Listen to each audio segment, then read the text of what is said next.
Welcome to Sweden. This is the stunning Baltic coast, just 60 miles from the Arctic Circle, near the town of Piteå. An hour flight north of Stockholm, and this is the setting for this year's ultimate driving competition, with world champions coming from across the motorsport spectrum to gather for a festival of race car driving. The 2022 Race of Champions, Snow and Ice. A very good afternoon to you. Welcome to Pite Havsbad in Sweden. I'm Jack Nichols. Sitting next to me here for day 2 of competition is Neil Cole. Good morning, tjena, god morgon, all the Swedish words. And is that, have you run out of Swedish words? No, now? I have more for later. Oh, I can't wait, I can't wait. Is it going to be goodbye in 3 hours' time? We will see. Yeah, we are here for the second day of action, the Race of Champions. We had the Nations Cup yesterday that was won by father and son duo Oliver and Petter Solberg and Norway, and today we are going to determine the champion of champions. The fans are out in force. They were treated to some spectacular action yesterday, but this is the Race of Champions, the ultimate competition to find out who is the fastest racing driver in the world. We wanted to bring together some of the world's best drivers from all different disciplines of motorsport, make them compete on identical cars. So in this year's event, the Rocks Snow and Ice in Sweden, 18 of the world's best drivers will be battling it out to be crowned the champion of champions. In the round of 16, a single race will decide the winner, while in the quarterfinals, drivers will race within both lanes with the fastest overall time, or the driver with 2 wins, deciding who will advance. On one side of the draw, we have the circuit racers, and on the other, the battle of the off-road legends, leaving us with plenty of legendary clashes and an epic fight for a place in the semi-finals, where in a best-of-3 format, with a third decisive final possible, we will find the fastest off-road racer in the world, the best circuit racer in the world, and then they go head-to-head in the final. Can Didier Auriol add to his 4 wins? Can Sebastian Loeb or Matthias Ekström take their 4th win? Or will we see a new name on the trophy? Sebastian Vettel arriving a little earlier on for his effort. There you can see the drivers. Häkkinen looking very cool, isn't he? Emma Kymäläinen, his teammate from Finland yesterday, but they will be in their individual competitions today. And which do you think the drivers are up for more, Neil? They want to be outright winners on their own. You know, while it was good for them to sort of be patriotic and race for their flag yesterday and to have the camaraderie of having a teammate, but now look at that. Emma Kymäläinen and Mika Häkkinen, that's Benito Guerra. They're all out for it, number 1 today. Helmet goes on, visor comes down, foot hits the pedal. They want to win. So first of all, we're going to have match A and B to get into the round of 16. So Colton Herta and Elio Castroneves will face off, then Chadwick and Schumacher. They will then move into the round of 16, where we'll have Vettel versus Kymäläinen, Jimmy Johnson against Mika Häkkinen, Tom Christensen and David Coulthard meeting very early in the competition. Then we've got Guerra against Solberg, Sebastian Loeb against Petter Solberg, which will be an interesting one.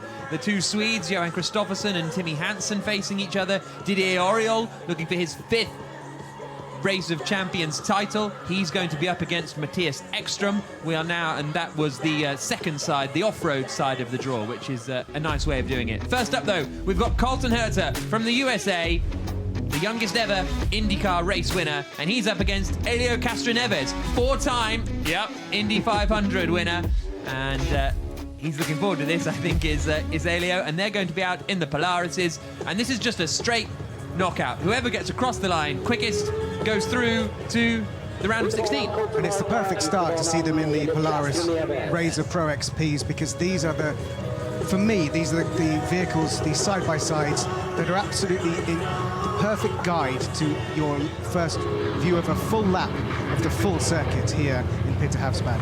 Let us know where you're watching using the hashtag RockSweden. And away they go then for the competition to get in to the round of 16. The USA flag is Colton Herta. He's on the inside. On the outside is Elio Castroneves. And this is the full circuit. They're now on to the frozen Baltic Sea, through the Baltic Bends, up towards the Husky Loop at the top of the course. This is on board with Castroneves. And this is one of the beauties of race Race of Champions is last weekend they were doing the 24 Hours of Daytona, both of them winning, one overall and Colton Herta in the LMP2 class. But now this is a short, sharp, it's the opposite of endurance, and it's the opposite of an asphalt racetrack. So now Herta will dart right and come underneath the bridge. There will be an offset between these two laps. They're not going to be exactly the same amount of time. So although Herta has the advantage here, that lane might be a little quicker. To be honest, he doesn't have much of an advantage as they come across the line, and it's half a second between them now as they switch lanes. And we'll see what happens in this second run, because we saw that it's longer around the first couple of corners. That kind of puts you at a disadvantage, but then you gain the time back because you don't have to go under the bridge, you go over the top. Rear wheel locking there as they fling it through this sequence of corners. And as you can see, there's a lot of pitch and roll, sort of sporty suspension, four-wheel drive, and because they're a small side-by-side, you can really throw it around in the wider sections of this track. This might be tight, this one, because here comes Castroneves now, slows it down under the bridge. He's still got a little left-hand loop to come, whereas Herta is going to be straight over the top and towards the line, and I think the American's going to get it here. In the blue Polaris, takes the checkered flag. Colton Herta advances through to the round of 16. A 1 minute 42.685 in the Polaris. So Colton was excellent yesterday in the Rock Nations Cup, progressing to the final with Jimmy Johnson, and obviously early this morning, continuing that form. It's a shame for Helio that his day ends so early. Herta beat him yesterday in their meeting in the Nations Cup, and he's made it 2 out of 2 versus the 4-time Indy 500 winner. It was close-ish. Yeah, it's good to see that we will get them side by side in the side-by-sides across the line. It'll be interesting to see the times in the different vehicles as well. Next up, Jamie Chadwick, the 2-times W Series champion, making her Race of Champions debut up against Mick Schumacher, the Formula 2 champion, just completed his first season in Formula 1, his second Race of Champions appearance. So there is Schumacher with the German flag on the back. This is going to be an interesting fight, this one. Yeah, and of course we've switched from the side-by-sides, the Polaris Razor, to the rallycross car, and this is one of those cars that it made its debut in Miami in 2017, and immediately the drivers went, oh yeah, this is fun. But that was on tarmac. You know, this is a very different kettle of fish, but these are built, four-wheel drive, pocket supercars, built to go sideways and to be treated like a rally in a rallycross car. Schumacher on the left, Chadwick on the right.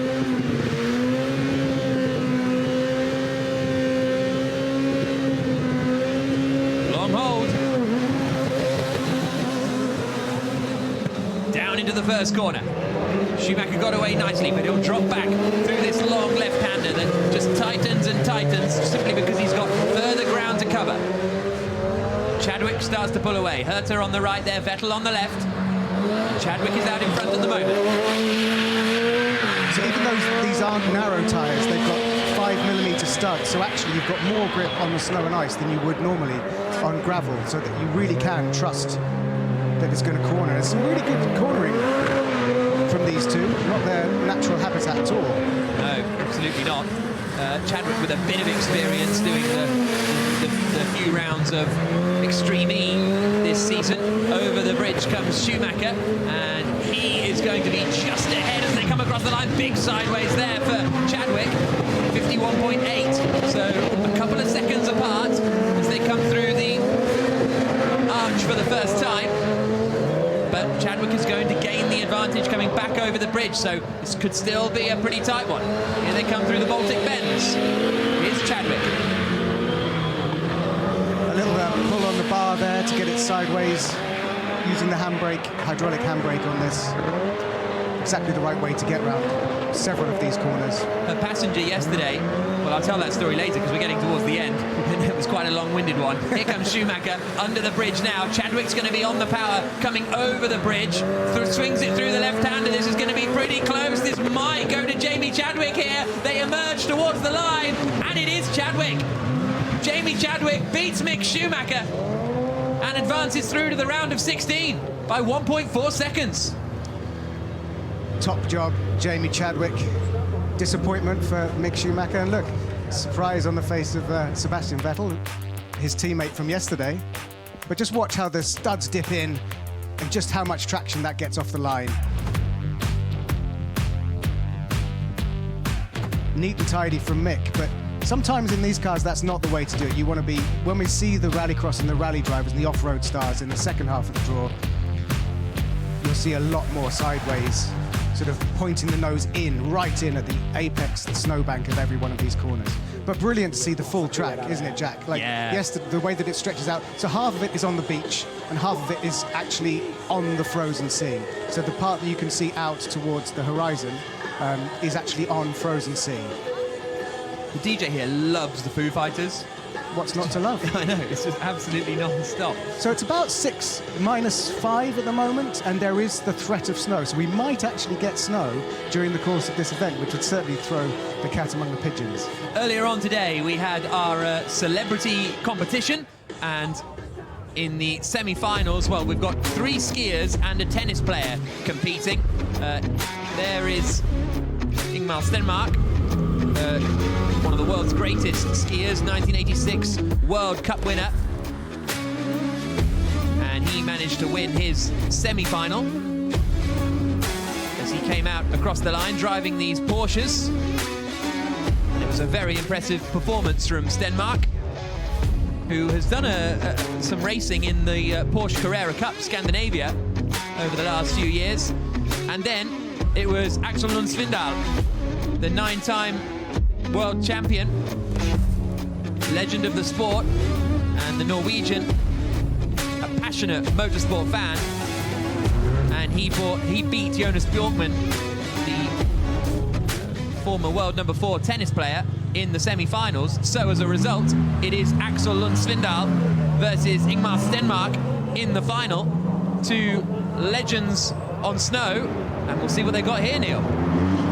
Yeah, and a chance to see the Porsche in action. The Porsche 718 Cayman GT4 Club Sport, and the fact that we've opened up the track to be the full track is much better for these cars. You'll really see them stretch their legs, and it's interesting that he's such a slalom legend, and you've got to treat this section of the track like a slalom ski slope. Absolutely. He'll be winding down the window, putting his arm out and whacking those poles, won't he? Yes, and you don't get penalised for whacking the poles here, just like you don't in the slalom, so perfect. Absolutely. So there is Svindal in the blue. He's about to come over the bridge. Stenmark swings it right underneath the bridge. And this is coming up to the halfway point. And it is going to be Svindal who is ahead at the moment across the line, and his advantage is pretty decent over Stenmark, about 4.1 seconds, but we'll see whether Stenmark can get the time back in the second half of this lap. It's a good chance as well to see in the celebrity race the track conditions, the fact that it's a mixture of packed snow, frozen water, snow, water. It's been heavily graded and treated to make it as reliable as possible. Of course, every single car that goes through with its studded tyres will slightly change the track conditions. Yeah, especially if the snow comes down later on, as you were saying a little earlier. Here comes Svindal then under the bridge. It looks like he might be able to take this one. Stenmark is going to be a little quicker through the final couple of corners, because he's just going to be going flat out over the bridge, but Svindal kicks the back end out, and I think the celebrity race... Oh! Nearly spoke too soon! Wow! Tank slapper! He makes it! And on the inside, it's going into the snowbank. Did he make it through? Axel Lund Svindal wins by just 0.8 of a second in the end. All got a little leery right at the end there, but the Norwegian skiing legend beats the Swedish skiing legend and wins the Race of Champions Celebrity Challenge. It was a fishtailing across the finish line. Absolutely. Now we're going to get going with the first of the round of 16. Jamie Chadwick against Colton Herta. Here's a look at the RX-2E. 335 brake horsepower. And that's the car they're going to be using for this one. Most importantly, it is all electric, so it's instant, infinite torque. You put your foot down, and if you want it to slow down, you've got to put, you know, you're not able to use engine brakes. You're not able to sort of guide yourself around the corners using the gears changing down. You've literally got to judge with the throttle and with the brake. There's a reminder of the round of 16 fights that we're going to be seeing. Andy says, using hashtag Rock Sweden, they're back on the original track, so unfortunately no Chadwick corner. But away they go now. Chadwick versus Colton Herta for a place in the quarterfinals. Chadwick on the left in the orange. Colton Herta on the grey for the USA, and he's sprinting away at the moment. Chadwick a little bit loose coming out of turn 2 there, I think. Yeah, a little bit too wide, but that's just a question of getting a proper sense of how this electric rallycross car actually handles. You know, if you're on the accelerator coming out of that long sweeping left-hander, then it's just going to go, and that's what she found. It went wide. Herta swinging it through the right. Chadwick over the bridge, so she is ahead as they start the second half of the lap. 1.5 seconds is the advantage, and that gap will extend as they come through these first 2 turns, but it'll all come down to the bridge in a moment. There is Herta really leaning on the car. He was so impressive yesterday, Colton Herta. And Chadwick has been impressing so far today, beating Mick Schumacher up to the long, husky loop. You can see how a couple of the bumps as you transition from sea to beach unsettles the car a little bit, but this has got such good suspension that it grips immediately. Oh, spin! Chadwick's gone all the way around. Chadwick's in the bank. I was just about to say how close it looked like being, but it's just a little too much for Chadwick. Herta's all over the place as he crosses the line, but he takes the win and advances through to the quarterfinal. Real shame for Jamie there. Swings it out of the final turn, comes across the line now, but that was really close until that point. And I think it was about getting it crossed up to almost do a Scandinavian flick to get the car set up to go under the bridge. And it looked, the first half of the Scandi flick just went a little bit too far. Well, good race nevertheless. Just slipped away from Chadwick right at the end. That was her over the bridge. And then here it was, just setting it up, as Neil said, and too much. One of the advantages of it being an electric car is all that snow in the front grille doesn't really matter because there's no radiator to block. You don't have to cool the engine because there's no engine. It's just a powertrain with a massive battery in the bottom. That is a problem, though, for later. You know, if you bury one of the internal combustion engine cars in the snowbank and going again, you're in danger of overheating the engine. So that's one of the tricks of racing on snow and ice. So Herta advances through to the quarterfinal. Next up, Sebastian Vettel, the 4-time Formula 1 world champion, against Emma Kymäläinen, the W Series racer. We've already seen one W Series driver beat a German today. And Chadwick beat Schumacher. We'll see what Kymäläinen can do against Sebastian Vettel. Kymäläinen on the left, Vettel on the right. And they are in the Polaris cars. I'm quite excited by this straight knockout format because it's good, it's all or nothing. Go hard or go home. Good start from Vettel. I love the way these razors dip up on acceleration and dip down in front when you brake. Well, that was actually something Chadwick was saying yesterday, because she's fairly diminutive. When she hits the throttle, she's then just looking at the sky. Can't really see what's going on. Hits the brakes and it's like, oh, there's the corner, great. Here comes Kymäläinen through the Baltic bends, and Vettel has quite a decent advantage here. You'll see the advantage be different in the different cars as well, so that also makes it really tricky to judge in the early stages. And actually, in the early races so far, the lap times in each of the different cars we've had have all been very similar. Around the race times around the 140, 142 mark. So it is a very similar pace for every vehicle. But they're super close. Side by side over the line this time. In the side-by-sides. Kymäläinen will now be on the inside. Vettel was 600ths ahead. But I would suggest that means that Vettel's got a bit of an advantage at the moment. He's going to close in when they come through the bridge. Kymäläinen now starting to pull away. She's in that leading Polaris, but when it gets through the slow stuff under the bridge, Vettel will have the opportunity to close back in. Just felt a little not smooth for Kymäläinen through the Husky loop. And this is Vettel's opportunity as Kymäläinen swings it left. Right, even. Under the bridge, then round to the left. Vettel over the bridge and on the power. It's going to be tight, but it's going to be Vettel. Checker flag there. Vettel is through. He'll face Colton Herta in the quarterfinals. 2.2 seconds, the margin in the end. You can see his eyes smiling there. Sebastian Vettel's having such a good, fun weekend. He's been taking passenger rides. I think he's been in the Audi S1 with Stig Blomqvist. He's absolutely loving doing Race of Champions, and that's why he keeps coming back year after year. I'm very impressed with Emma Kymäläinen. She's got experience in touring cars as well as her more recent single-seater prowess. Her rookie year in Race of Champions, I'm sure we'll see her again in the future, especially if it remains on snow and ice. There was Vettel across the line. Great performance from Kymäläinen. Sebastian Vettel, who advances through to the quarterfinals. He will face Colton Herta. A little bit chilly today, hence the jumping around. Colder than yesterday. Yesterday was very pleasant and mild, relatively. Yeah, it was a balmy -1. Jimmy Johnson, 7-time NASCAR Cup champion, now IndyCar racer, up against Mika Häkkinen, Formula One world champion in 1998 and 1999. Yep, him.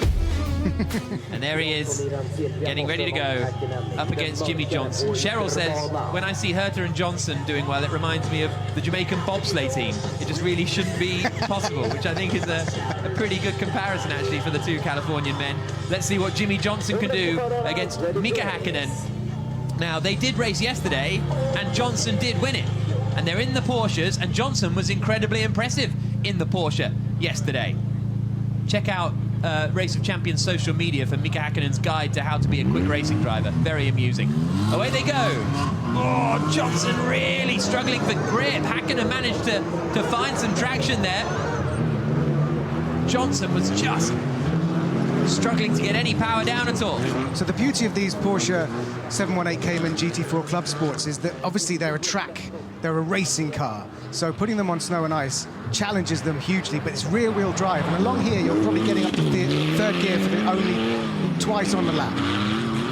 And a real chance for them to stretch their legs after they were, a handful, to be frank, around the hairpins yesterday. But with these long, open corners, a real chance to put the hammer down and to not put it into the snowbanks.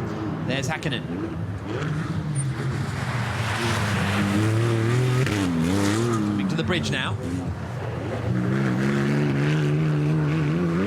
And who's going to emerge in front at the halfway mark? I think it's going to be Häkkinen. He's got a bit of an advantage over Jimmy Johnson, but now he's into the, in theory, slower lap. Well, it's quicker around the first part, but then it's slower around the end.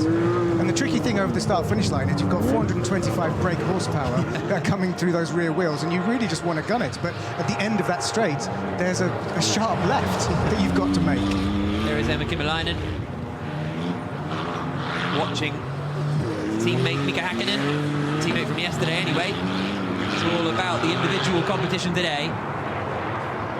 Häkkinen tiptoeing his way around the Baltic Loop. Maybe he's just losing a little bit of momentum there. He's going to be slower underneath, and this is where the Porsche can really come into its own with the flat-out blast over the bridge and across the line. Here comes Jimmy Johnson. This is going to be tight, but I think Häkkinen's going to struggle to get it out of the bridge quickly enough. Johnson across the line. Johnson through. Jimmy Johnson beats Mika Häkkinen by just over 3 seconds. Superb performance this from Jimmy Johnson. Both Americans into the quarterfinals. We could have an all-American semi. Look at this, Johnson barely got away from the line, did he? I honestly thought there might be a problem with the car, but he managed to find the traction in the end. That's when these Porsches look great. I love it. It's a beautiful car. Six-cylinder mid-mounted boxer engine, but it's actually light. There's a lot of aluminium and sort of lightweight bodywork on that, just to make it an absolutely beautiful race car. I'd quite like one. Yeah? Yeah, please. Is that you asking for one publicly on air? Well, if there's a spare one. To be honest, I want all of these cars. Yeah. Next up, Tom Christensen. 9-time Le Mans 24-hour winner against David Coulthard. He's won the Champion of Champions twice and 13 Formula One Grand Prix. This is an absolute Race of Champions classic. I think both of these drivers have been to almost as many Race of Champions as I have. And, you know, Tom Christensen has been in the final so many times, but never actually won the Champion of Champions. He's won the Rock Nations Cup, but he's never done the individual business on the Sunday, whereas DC, as you said, has done it twice in Barbados and in Riyadh. Slightly different weather conditions. Just check the watch. What time is it? I mean, DC's product placement is not subtle, is it? I mean, seriously. Love him for it. David Coulthard versus Tom Christensen in the round of 16. The winner of this will face Jimmy Johnson in the quarterfinals. Coulthard on the left, Christensen on the right. Obviously, we're not going to hear the engine revving for the launch control because it's an electric powertrain. There we go. The left-hander. Christensen with the advantage. Coulthard straight in the bank. He's managed to keep it going. Bit of wall riding there from DC. I don't think we've seen anyone hit the wall there. No. Always finding new ways of crashing, David Coulthard. But he's managed to keep it going so far. On the outside line. Through the left-hander at the Husky Loop. Under the bridge comes Christensen. So at this point, Christensen will not know that he possibly has an advantage, that DC's made a mistake. That's critical because you're not riding alongside until you cross the start-finish line. Really together again. 7/10 of a second between them. Coulthard now on the inside for the first couple of corners.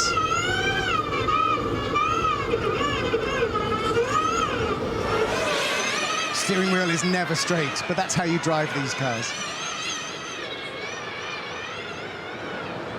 Coulthard really leaning on it as he comes up into the loop. I thought he got in deep there, but he kept it all together. I thought that was nicely done. It's coming under the bridge now, though. Where's Tom Christensen? The answer is right there. In the black car, this is going to be very, very close. Christensen on the power, gets in at the line. Is he going to get it stopped? Yes. So he knows that if he throws it sideways, he's got more chance of stopping. That was a brilliant final corner exit. Christensen takes the win by 4/10 of a second. Coulthard will be ruining that brush with the snowbank on the outside of turn 1. Yeah, watch the blue card there on the right-hand side.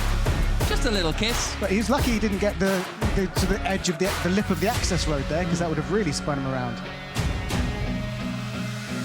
So Christensen advances ahead of that man, David Coulthard.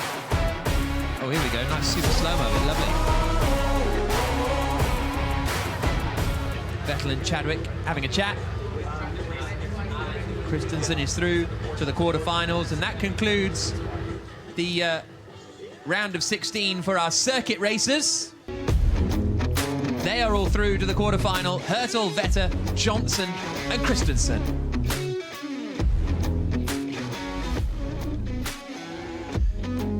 So now we move on to the other side of the draw, which is going to be the off-road racers. So those who are perhaps a little more at home in these track conditions. a little more at home, definitely. I mean, what's great is that they've all had a chance to practice as much as they can. But Well, let's check in with Molly Pettit, shall we, for the first time today, see who she's caught up with. Molly. I hate watching racing when you're not in it. Jamie, you did such an impressive job against Mick Schumacher in that first race, but then a bit of snowbank action in the second one. Talk us through what happened. A bit carbon copy from yesterday, isn't it? Yeah, I made obviously a mistake yesterday, and I thought to myself, I'm not going to do it today. And honestly, I was surprised to beat Mick and the pace. I wasn't actually that comfortable in either car, so yeah, I was sort of surprised myself, but obviously maybe a bit too much and ended up in the snowbank. So yeah, I'm going to kick myself for a while for that one. How do you feel about your progression, though, on this surface and in those different cars since yesterday? Yeah, good. I mean, yeah, it's been quite tricky to actually really know where I've sort of stood. So I never knew if I was quick or not until you go head to head.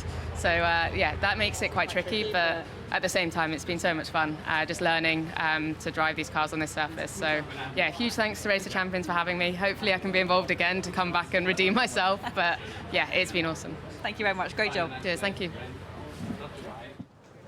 Great to hear from Jamie Chadwick.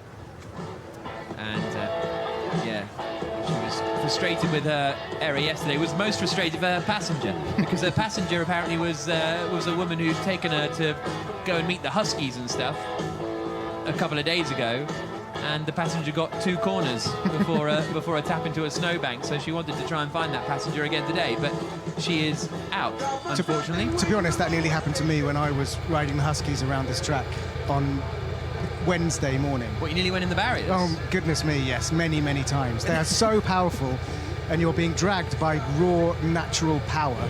8 wild Siberian Husky dogs dragging you on a tiny sled. I can have maximum respect for anyone who does that. Cameron says that apparently I said Hurtle and Vetter through to the quarterfinals. Well, they did hurtle to the quarterfinals. Yeah, exactly. Herta and Vettel are going to be going through to the quarterfinals to face each other, and then it'll be Johnson versus Christopherson. We've still got the rest of the off-road drivers to come. Guerra against Solberg first of all, and they're also going to get a little demonstration of this FC1X, Neil. Yeah, so I think, I'm not sure if this weekend has been a world reveal. It might be one of the first times we've seen this car in action, but it is a 1,000 brake horsepower, one of the most powerful supercars ever built, all electric. So we are getting ready for the second batch of the round of 16 competition here in Pite Havsbad in Sweden. This is the Race of Champions, head-to-heads to find out who's going to be the champion of champions. Neil Cole and myself, Jack Nicholls, with you here on a pleasant day. Not quite as beautiful sunshine as yesterday. You can see some threatening dark clouds over there. Luckily we're inside. Out and about is Molly Pettit. Let's find out who she's caught up with now. Molly. Seb, you just beat Emma Kimmerlein and moving to the quarterfinals. What's it like being back on the main track today? Oh, it's good. It's a bit more exciting. It's a bit of a longer race. Yesterday was very short, but maybe also because we were out fairly quickly. So today maybe I get into the groove a little bit more. Let's see the next round against Colton, I think. So, yeah, you never know with this format and with this type of racing. So I enjoy, and let's see how far I get. What are the conditions like out there? Slippery, which I guess is normal for ice and snow. But it's fun. I don't have that much experience, so I struggle a little bit to adapt, but hopefully I stay in and get a bit more track time. Do you feel that you're progressing quite a lot on this surface? Yeah, I feel I learn every time I get out, so I guess that's a good sign. And it's also a sign that I still have so much to learn. But yeah, it's a lot of fun. I mean, going sideways is normally not what I try to do, and it's more what I try to avoid. So here you need to find the right mixture. And how are you enjoying this Race of Champions family atmosphere this year? No, it's great. I think it's nice to get together, and obviously after the 2 years where we didn't have the Race of Champions, it's great to be back, and especially here to be on ice on a different surface. It's great. It's great to have the fans out there, to have spectators as well. So nice to have a bit of normality coming back. And do you reckon you have quite a good chance to win today against all the Scandinavians? Maybe a very outside chance, but maybe that's the one I take. Thank you very much. Thank you. Well, he's won with outside chances before, has Sebastian Vettel. You think of the 2007 Italian Grand Prix at Monza. Also, to be honest, the 2010 Formula One World Championship. He was very much the outsider coming into that final race of the season in Abu Dhabi. This is the Nitro Rallycross car. You gave us a little bit of explanation about it earlier on, Neil, but it's a really amazing piece of kit. Yesterday, it was out there on track the same time as the Audi Quattro, and it didn't look out of place at all. Absolutely, prepared by the same operation that have prepared the supercar lights and the RX-2E car. But it is, as I understand it, it should be the headline car, the top level car for Nitro Rallycross this coming season. 1,000 brake horsepower, 0 to 60 miles an hour in 1.5 seconds. Four-wheel drive, all electric, and a very impressive aero. I love that wing on the back. Yeah, it's very unique looking, isn't it? And distinctive looking. Well, it's kind of based on an SUV body shape, isn't Yeah. it? It's much more of an SUV than a standard sort of rally shell. But a beautiful display. And I presume, I think it might be Kevin Eriksson driving that car. Didn't get a chance to look in the cockpit. But yeah, beautiful piece of kit and a treat for you guys because that's not really been seen in action anywhere else. Aaron Riley says, loving the change this year. 2023, jet skis. There's a thought. Talking about that nice interview with Sebastian Vettel, the last time it was this cold was when we were in the Olympic Stadium in London. And he won that year. That was 2015. He became champion of champions for the first time, I think, in the Olympic Stadium in London. And it was so cold. Anyone who went will remember how cold it was. And then before that, it was 2009 when we had snow at the Bird's Nest Stadium in Beijing. Topically, with the Winter Games happening there as we speak. Yeah, indeed. This is now the digger race. It's not. They're just regrading the track to make sure it's fair for everybody. That is Helio Castroneves in the yellow digger. And he's alongside Sebastian Loeb.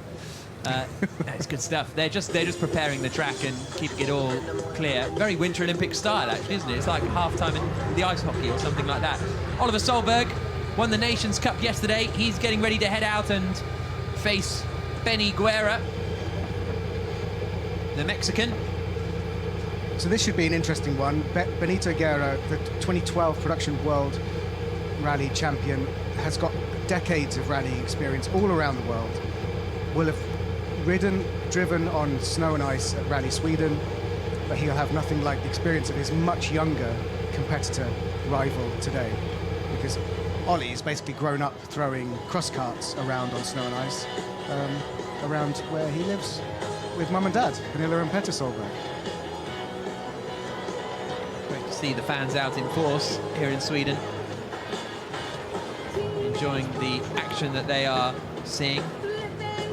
Almost time to get going with the next batch of round of 16. Before we do, let's see what legend Molly is with now.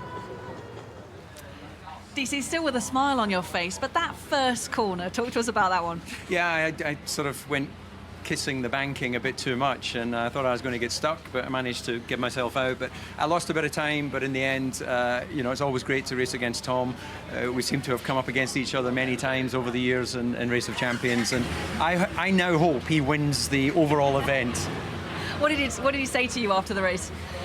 Tom's a gentleman, so he was like, he said he felt he was quicker on the first lap. He thought I was quicker on the second lap. He didn't know that I'd gone into the snow banking a little bit, but no, he's a gent, and of course we want to do the best we can. But in the end, this whole spirit of Race of Champions is not a bitter thing when you lose, because it's so much fun. So it's been great to be here in Sweden. Big credit to all the crowd standing there in the cold. I think they all deserve trophies for that. And I'd never heard of this area before, but I think it really helps put PTO on the map. You've not only been racing out on track, but have you been actually ice swimming as well? I went in the cold water last night, but I'd had a few Heinekens before. And Heineken is not only a fantastic beer, it warms the body from the inside. So I didn't really feel the cold. So I don't know what the big deal is. I've asked the other drivers this, but how much do you feel you progressed on this surface?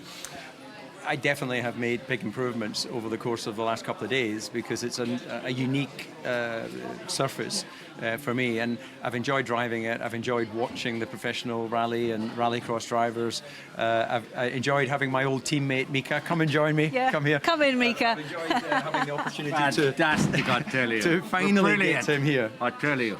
I learned so much, Yeah, I taught you so much. but don't ask what. No, but it's like I still taught you digging. in Formula One, so you listened to me in Formula One, but you didn't really listen to me here. Couple of times. David has been fantastic.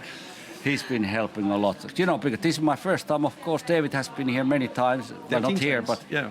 exactly. So he gave me a lot of advices. Yeah. Anyway, good. And then we're going after this. We're going to Sauna. yeah. No, but And we're gonna jump on a hole on a lake. no, but also we go for a couple of days holiday together in Finland. That is correct. First time I'm taking vacation in Finland, but thanks to my old teammate, and thank you for paying for everything. I really appreciate that. Man, it's my pleasure. I never saw didn't him with know a that, wallet. actually. I never saw. Do you have a wallet? I've never seen it. I have to go now. Thank you very much. Thank you. Fantastic. It's just bantergeddon, isn't it? Absolutely wonderful, this place. Next up, Oliver Solberg. And he is going to be facing the Mexican for a place in the next round, Benito Guerra, 2019 champion of champions at Race of Champions. I'm now getting slated, meanwhile, on social media for calling it half-time in the ice hockey because apparently it's 3 periods. Yeah, because half-time is in the There middle is of the no middle. half-time, so yeah, apologies for any ice hockey fans that I've offended with my lack of knowledge. Round of 16 for the off-road races. Guerra against Oliver Solberg, Loeb against Petter Solberg, Johan Kristoffersson against Timmy Hansen, Didier Auriol and Matthias Ekström. Those two middle matchups are absolute grudge matches. Loeb versus Solberg and Hansen versus Kristoffersson. I cannot wait. But this should be really good. Don't forget, Benito Guerra is the reigning champion of champions. We haven't had a real Race of Champions since Mexico 2019 where he won. So he is defending his title. It feels like it's a long time ago, and it was. And Oliver Solberg, yesterday's winner. So this is a champion from 3 years ago versus yesterday's champion. You'll notice that Ollie has the Swedish flag on his roof because he is technically Swedish, dual nationality with Norwegian. Solberg on the outside at the first couple of corners. Guerra on the inside in the orange Polaris. Through those tighter turns, he starts to pull ahead a little bit as they come through the Baltic bends. There is Solberg. Exactly the same driving expression that his Yeah. dad had through his World Rally Championship. And his passenger looks like she is having an experience at the moment as well, which I very much enjoyed when we saw that front-facing camera. Here comes Guerra. Look at the pitch and roll on that. Such a brilliant way to throw these razors side-by-sides around. So, halfway mark, Solberg has the advantage by about 3 seconds over Benito Guerra, but Guerra will be on the quicker end of the circuit this time around. On the power.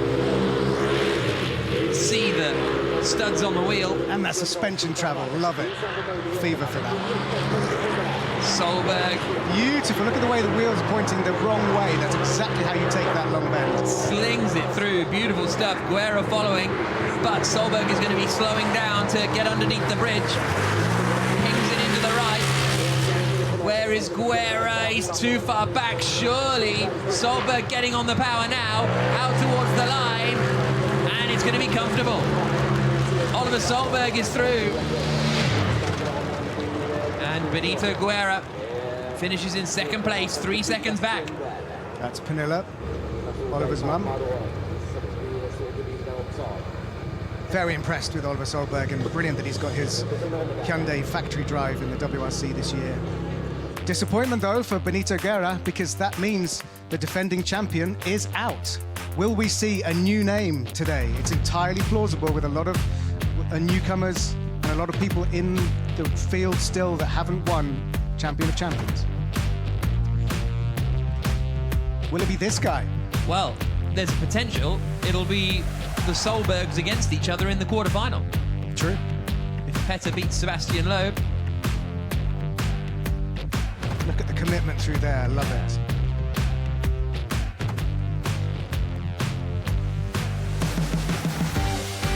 He looks over his shoulder to make sure he has one. fantastic stuff.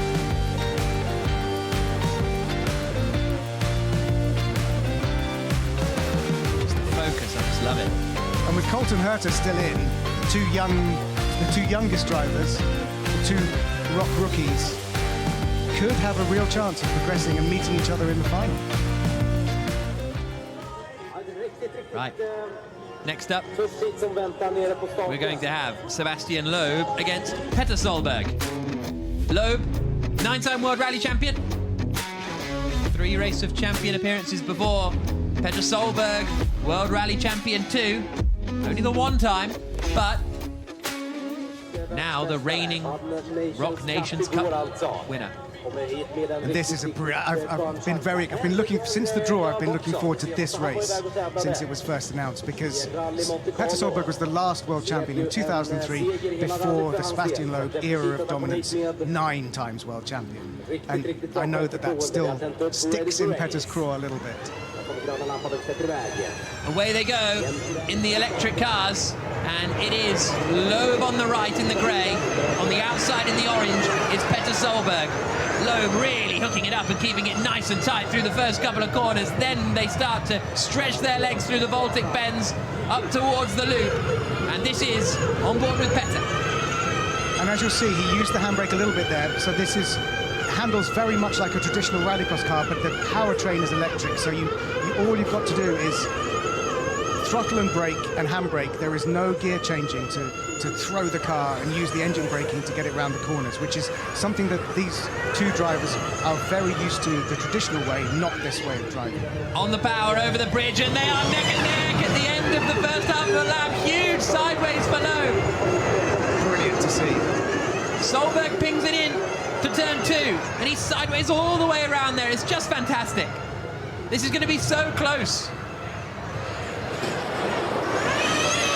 In the interview yesterday, Petter was saying that one of the reasons he really wanted to do Race Champions this weekend was because he watched Sebastian Loeb win Monte Carlo on his comeback about 3 weeks ago, having just done the Dakar. So he was like, well, if Seb can do it, I can do it. And that's the spirit of these 2. Can he do it, though? He's coming underneath the bridge now.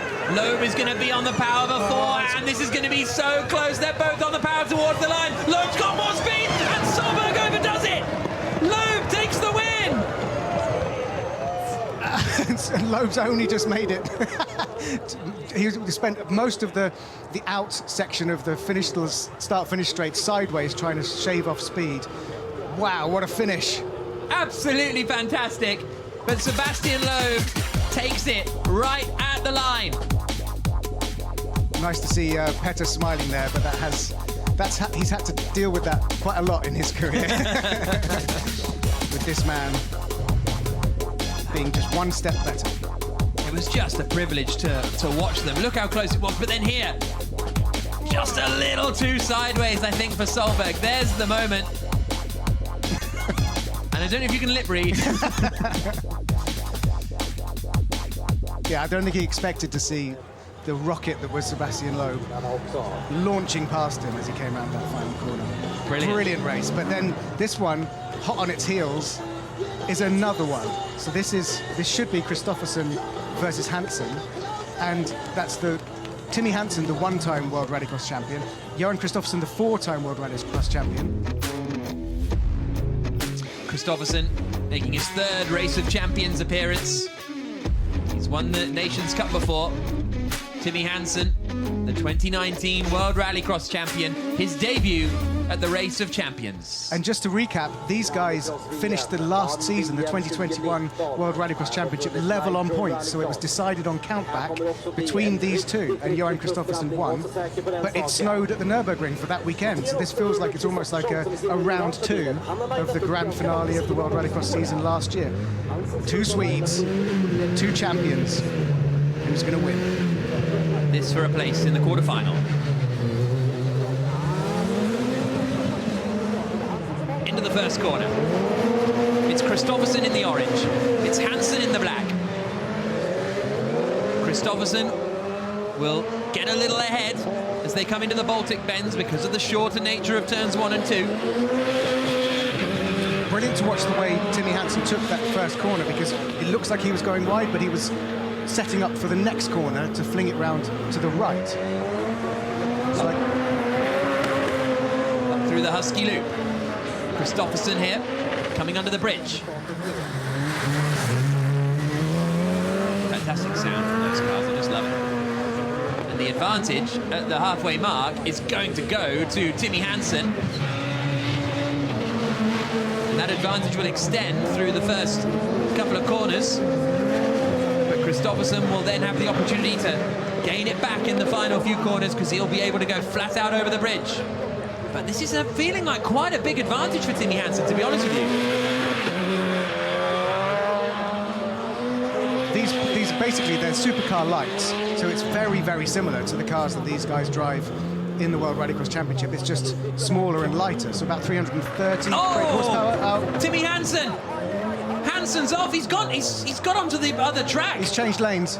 Hansen changing lanes, I don't know if he indicated, but he's covered in snow, and that therefore is going to send Johan Kristoffersen through.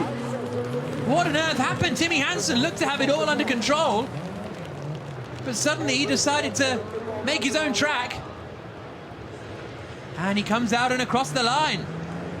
What went on there? We'll obviously have a look back in a moment.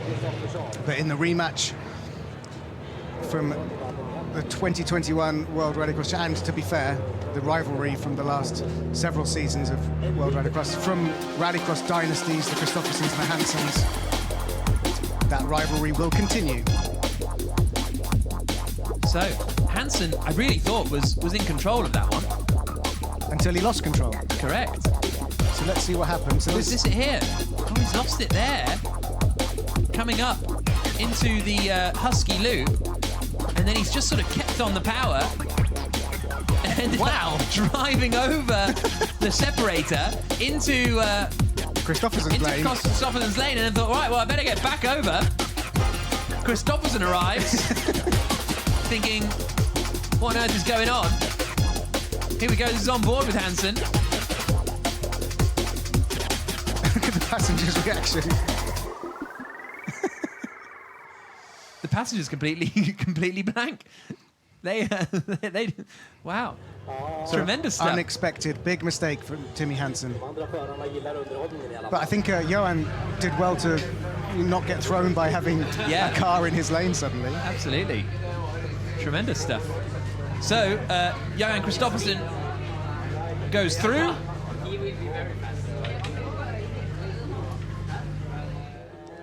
And we've got a couple of Porsches getting ready to go next.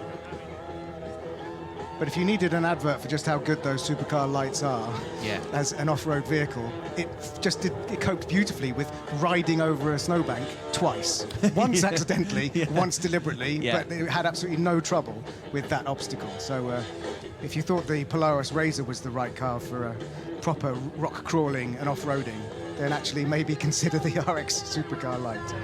I don't actually know what the rules and regulations are concerning going into the other lane. Well, it's irrelevant because he's out. But no, but if he could have stayed in that lane and finished ahead of Kristoffersen. Yeah, I'm sure obviously that wouldn't have counted. I was being facetious in a shocking turn of events. Jimmy Johnson having a chat with Oliver Solberg as the snow comes in now. Well, this is going to switch things up. It is, isn't it? Because this snow really does settle. I mean, if it stays like this, then every single race there will be snow drifting on the track, there'll be snow settling on the track. It will utterly change racing conditions from here on. Cool. Literally. Cool.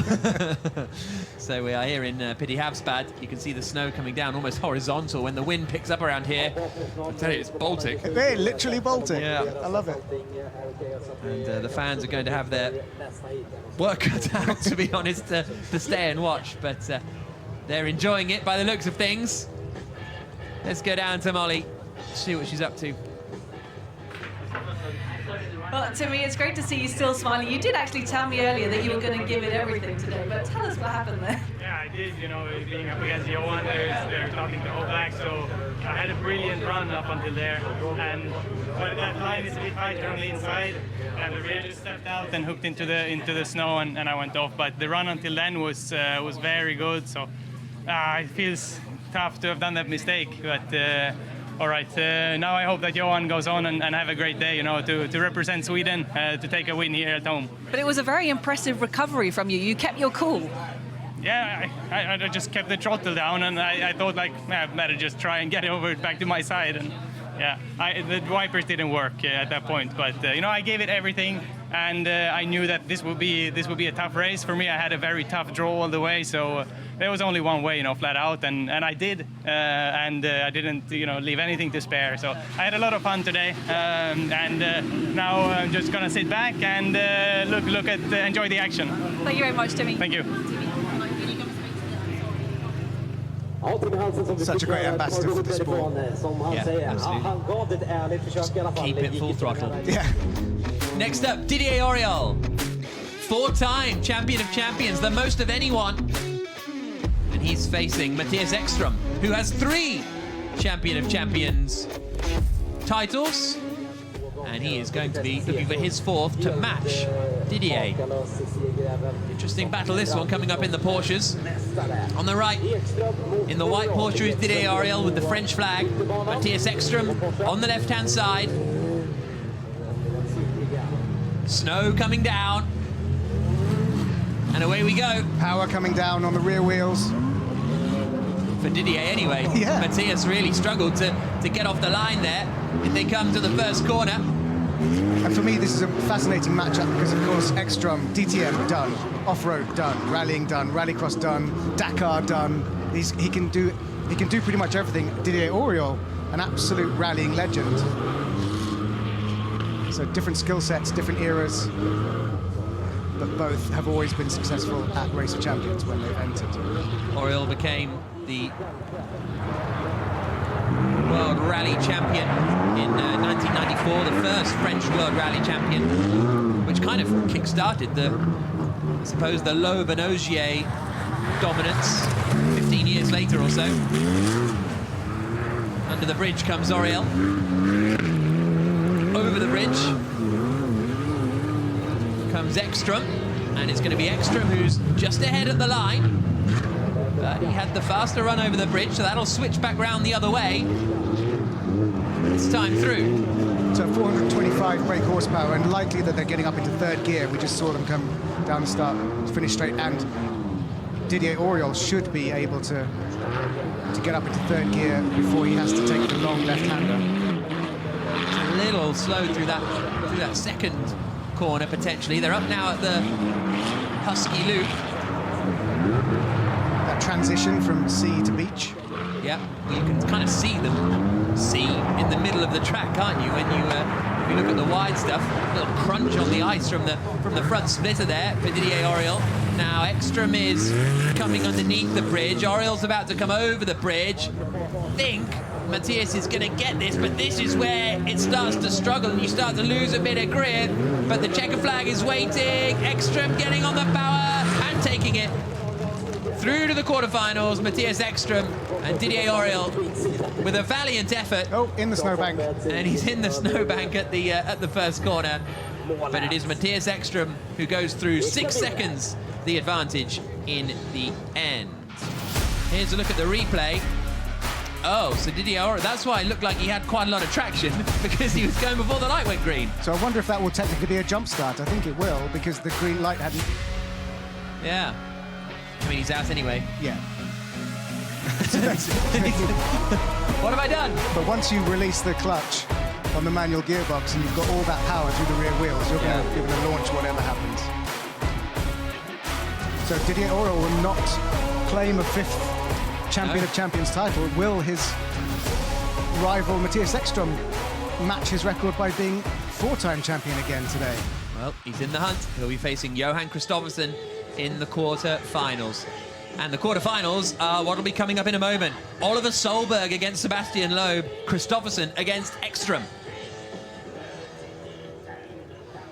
And that is to go with the road racer quarterfinals, which is Herta versus Vettel and Johnson versus Tom Christensen. Wow. So they'll do a bit of track work now for a few moments. You can see the diggers out on the circuit. So let's go back down to the car change. Molly Pettit. Well, Petter, that was a pretty tough first race for you this morning, up against a low, but talk us through it. No, I had a good start. I had a good rhythm. I did a mistake on the left up to the bridge, and I lost all the exit. Plus the last corner, I also missed. And I know that you can't have a miss like that if you drive against Loeb. And 410th, yeah, well, it's nothing. But I was waiting for it. It should be 50-50 anyway. But I did my best, and I enjoy. But he's a good friend, so it's good fun. But now he'll go with Oliver, so I try the next member in the family, so we will see. It's like you say, it's all about fun, but what is it like to go up against a former fierce competitor of yours from WRC? Well, in WRC and Rallycross, basically, but we had so many good fights, and but again, you know, it's a friendship that is very important when you do things, and that's been kept all the years we have been together, so we have respect for each other, so... But he's a professional, I'm retired, so he should have an advantage. And your advice to Oliver now? Honestly, I can't say anything to him. The only thing I told him is that he needs to be smart on the start, because there you can lose it or win it. So you never know. You never know. Good luck. I'm excited. I'm retired, he's a professional. I love it. Lovely, fantastic line from Petter Solberg. And as he said, it was just the final corner where it went wrong for him, coming over when Loeb was coming over the bridge. Brilliant chance to see how a retired professional can still work the steering wheel of a rallycross car. But he's got a lot of vested interest in, you know, people doing well or not as this competition progresses, because former teammate with Johan Kristoffersson, long-term rival and friend of Sebastian Loeb, and his son, Oliver Solberg. So he's got sort of quite a lot invested in this half of the draw.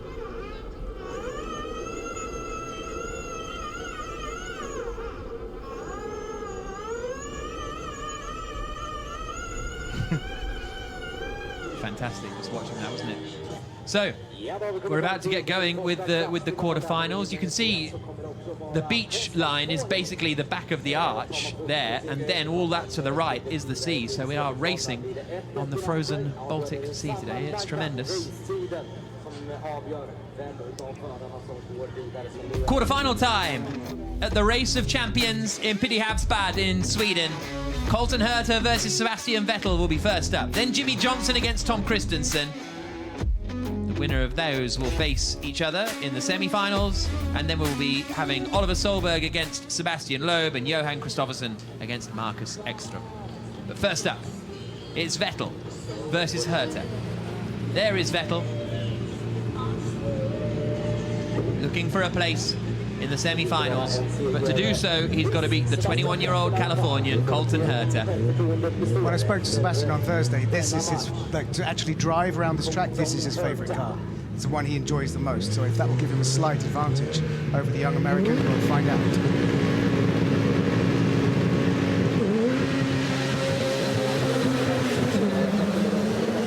The power off the line as they swing into the first corners. Those deep studs digging in, four-wheel drive traction, getting those things off the line. Sweet. Sebastian Vettel on the outside lane. Up through the sequential stick-shift gearbox. And he's chasing Colton Herta at the moment through the Baltic bends. And this is Herta here, out in front at the moment.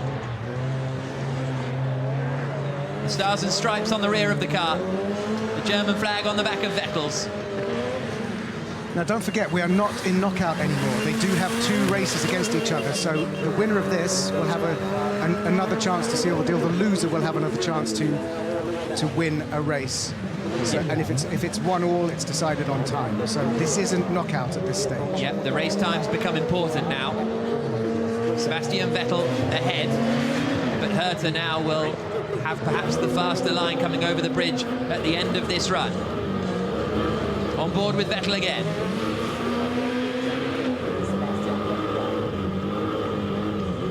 Having a very nice run at the moment, Vettel. He's quite a way ahead of Colton Herter as he comes into the Husky loop. Brilliant to hear him modulating the throttle there through that sequence.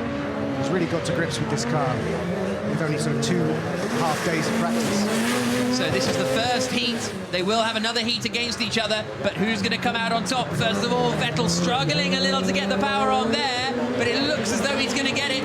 Swings it out across the line. 1-0 Vettel. And the margin between them, 1.588 seconds. Which could prove crucial. So in a few races' time, when they rematch and they switch lanes, crucially, and they'll be in the Polaris Razors, Colton will know that he needs to win, and win by more than 1.5 seconds. Correct. Love the body language of that car around that corner. And look at the snow coming down. It's just fantastic. Thick snow.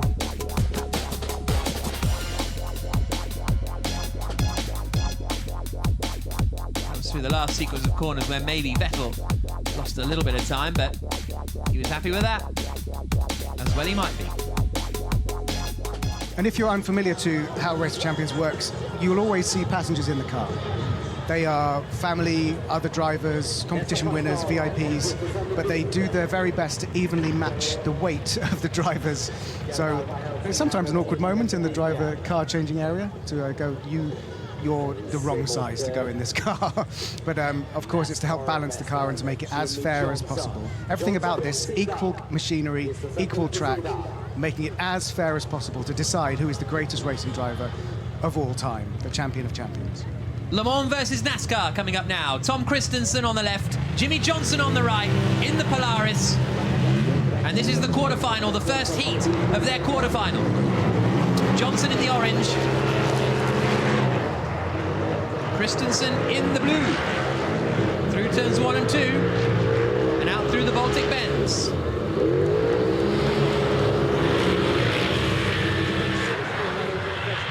It is advantage at the moment to Jimmy Johnson, but he had that tighter inside line first of all. Here we are with the American.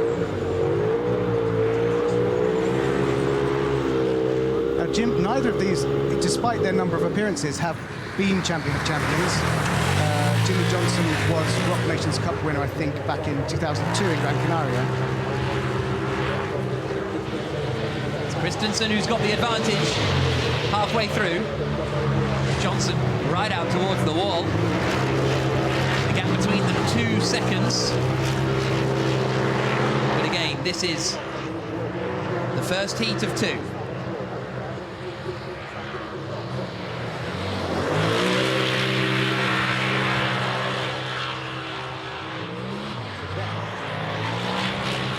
There, quite a way out in front at the moment is Christensen. Johnson coming into the outside lane, but he's then just going to be able to get on the power and go flat out over the bridge. Christensen is looking pretty good for this, though, at the moment. Underneath the bridge. Gets on the power. Jimmy Johnson's arriving, but Tom Christensen is going to take this one. Mr. Le Mans becomes Mr. Snow and Ice. Love it. He's just about got it stopped at the end of the start-finish straight. But Jimmy Johnson has one more chance to progress. Yep, they will face off again in the second run and the second heat. Pretty even through the first couple of corners.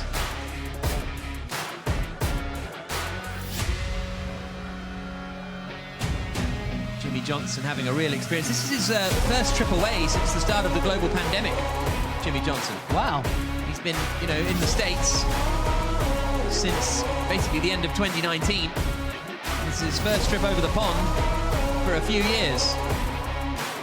And what an experience this is. I think for everyone here, what an experience this is. Easily one of the top 5 jobs I've ever done. It's absolutely fantastic. Absolutely brilliant. Maybe even top 3. Anyway, we don't need to get into that. Next up, we move on to our off-roaders in the first of their quarterfinals, quarterfinal number 3. And this is going to be an interesting one, isn't it? Oliver Solberg against Sebastian Loeb. There is Loeb. Already beaten one Solberg today. Can he dispatch the other in the quarterfinal? And in the Porsches. Again, this will be 2 heats. This is the first heat. Wait for the light to go green. And then watch them try and find traction. That low rumble, the Boxer engine. Rear-wheel drive. That's pretty even. They both did a very good job there. See, the key here is you've got to be gentle and precise with this car. It's not like the Rallycross car or the Polaris. You've got to point it in the right direction before you hit the gas. Otherwise, you're in the snowbank. But certainly, Sebastian Loeb has experience across all different types of vehicle, whether it's the Dakar, touring cars, or a rally car, or a Rallycross car. GT3, raced GT3 for a couple of seasons in the FIA GT series. Taking a first championship win at Navarra. Raced at Le Mans. Yeah, Le Mans. But Oliver Solberg at the very beginning of what will no doubt be a hugely successful rallying career. Here comes Solberg underneath the bridge. Loeb coming over it, and it's going to be Loeb ahead at the halfway point. In the Porsche, down towards the first corner. Solberg chasing him now. The gap between them, almost 5 seconds, 4.589, but Solberg will be hoping he can chip away at some of that in the second half of the run. I think this is the best, in my opinion, we've seen this Porsche being driven around by Sebastian Loeb. Looks superb, doesn't it? Right. It's always anxious for Pernilla when she watches Oliver drive. It's dropping a long way back, actually, here. I don't know if he's had a moment or not, but he's falling quite a way back from Loeb. He'll get a bit more of an advantage coming over the bridge, but Loeb is a long way clear at the moment as he comes underneath. Yeah, let's look at the front of Ollie's car to see if there's any snow in the grille, because that's a big deficit. Here comes Loeb on the power now, out across the line. Slides the back end out beautifully. The gap does come down a little, but it is 1-0 to Loeb. And the race time is 3.239 seconds. So that was Solberg's disadvantage that he's got to overcome in the second race. That's he a wants big to ask. advance through, yeah. It's a big ask. I think they're going to be in the Rallycross cars next, though. So if anything, yeah, it does give Ollie a chance. Beautiful car control, though. It's just wonderful watching Loeb in these. Superb stuff. He's even got the wherewithal to have the windscreen wipers on. Yeah. I mean, it's hard enough to distinguish between the handbrake and the gear stick for me, and then suddenly he's found the windscreen wipers. That's why he's a legend. Yeah. Unbelievable win in the Monte Carlo rally of just a couple of weeks ago. 1 week ago? 2 weeks ago. 2 weeks. 2 weeks ago. And then before that, an incredible performance on the Dakar again. Multidiscipline genius. Mattias Ekström next up for Sweden. And he's going to be facing his countryman, Mattias Ekström. It's Johan Kristoffersson. 2 other multidiscipline geniuses as well. Both incredibly precise, smart, intelligent drivers, Mattias and Johan. Fully focused. Looking for a place in the semi-final. Again, this is the first heat of the quarters. So the expectation will ramp up a little in the second of the heats, which we'll be getting onto next after this run.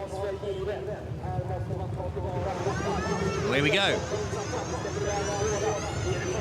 In the black, on the outside, Mattias Ekström. On the blue, on the inside, Johan Kristoffersson. Whoa, big sideways on, a bit of bank taken by Ekström.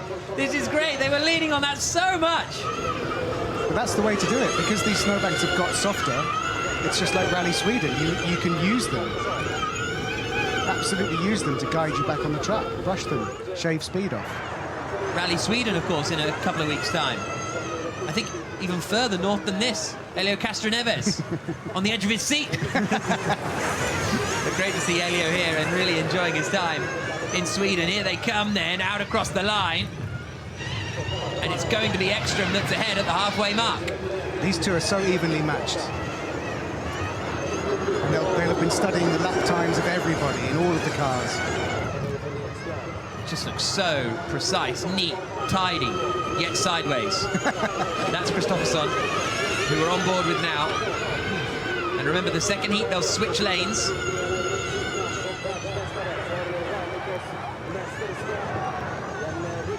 Big sideways all the way around the Husky loop. Ekström now under the bridge, right up to the bank. Unbelievable how close he was. Just kissing it all the way around. This is going to be a close one, you know. Almost a bit of a tank slapper for Kristoffersson as he comes over the hill. Big sideways for Ekström. Wow! It's Kristoffersson!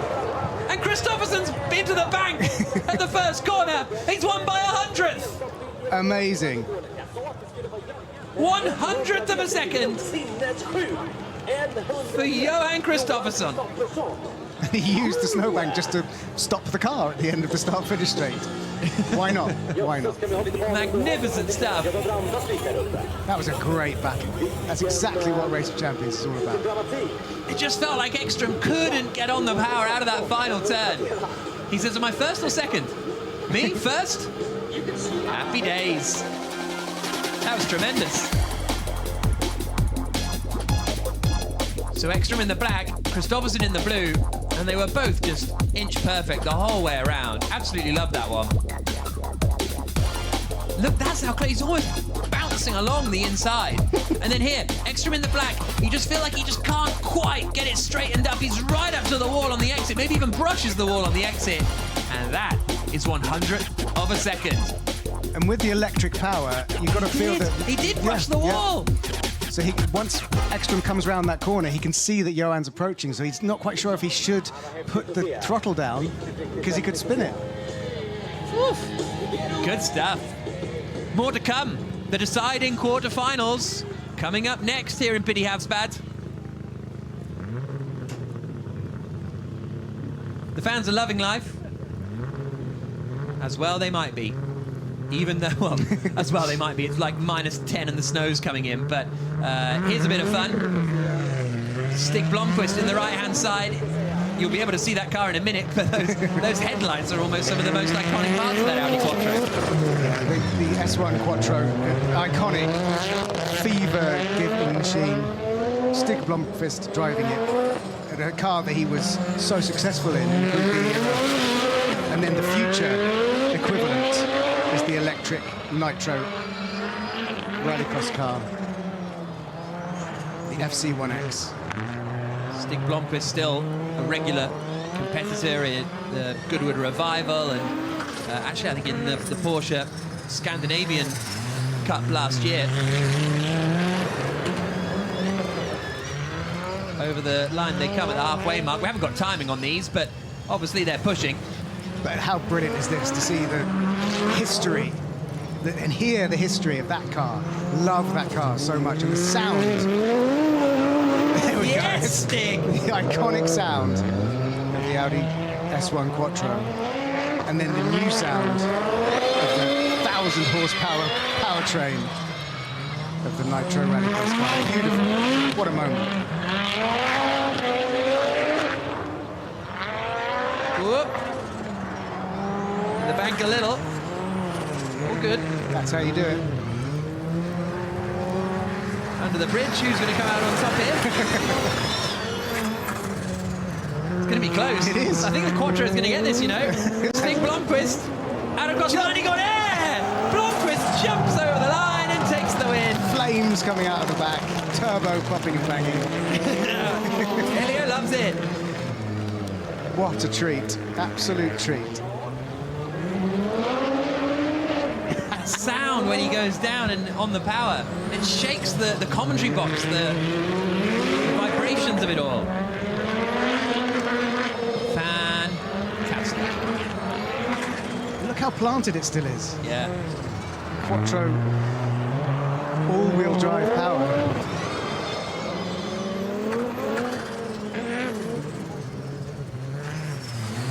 Tremendous stuff.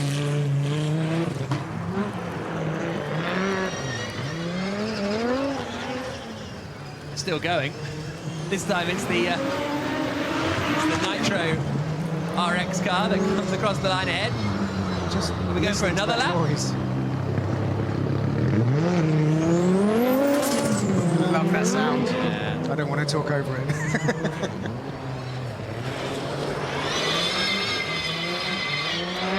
We'll be getting underway with the second heats in the quarterfinals fairly shortly here in Pite Havsbad in Sweden at the 2022 Race of Champions Snow and Ice. We've been treated to a lovely demonstration of some old and new cars. Let's get down to Molly. Helio, look at you. It's like you're home on the couch. I'm having such a great time right now. It's snowing outside.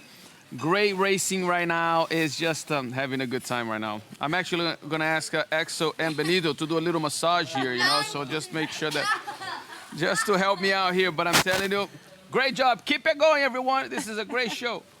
Helio, tell us about your racing earlier on today. What was it like? Well, you know, I tell you one thing. I was the first one to get out. So it was interesting. Definitely Snow and Castroneves, they don't blend very well. But I tell you what, it's been an amazing experience, and everyone is doing an amazing job. So it's great to be watching here. I do feel like I'm home right now. Oof. Soon I'm going to be like snoring and sleeping. So please apologize in advance just in case if that happens. Helio, you were supposed to go in the ice bath. Huh? You were supposed to go in the ice bath. Actually, the bet was if I win, I would go to the ice. That's why you lost. Exactly, exactly. Helio, who's your money on for the win today? Oh, I tell you, man, Jimmy is doing a phenomenal job. I'm actually super surprised, but Loeb, whoo, he looks strong too. I don't know, it's been interesting. You think Vettel too? So we have a couple of contenders here that is going to be very strong. So watch out. Thank you very much, Helio. Thank you. So what I love about that is Race of Champions is obviously aspirational. These are all legends. But for all of you at home, in exactly that position, spread out on the sofa, watching this event, you are like Helio Castroneves at this moment. This is the Polaris Pro XP, 181 horsepower, just 814 kilos. Incredibly agile machine, and that is the car for Herta versus Vettel that will be getting underway in a few moments' time. I think Helio, we've got to try and keep him awake, haven't we? I think the on-track action will keep him awake. But I love this. This is brand new for Race of Champions, but it's also a brand new side-by-side. It's kind of launched in the last few months, and it's proving a great fun piece of kit. Absolutely. For the Snow and Ice. The other thing is, first out, first in the bar. So that's why David Coulthard wasn't particularly disappointed when Chadwick was knocked out yesterday, when their Team Great Britain lost out. Right, so this is the second heat of the quarterfinals. Vettel is 1-0 up against this man, Colton Herta. The gap, 1.588 seconds. So if Vettel wins, he advances through to the semi-final. If Herta wins, he needs to win by more than 1.588 seconds to advance through. Colton Herta, that is his deficit to Sebastian Vettel, the second quarter-final heat. It's doable for Herta. It's doable because Sebastian Vettel could clip a bank, make a mistake, spin the razor, but the pressure is all on Colton at this point. There's the green light. Good reaction time from Vettel. The snow coming down more and more.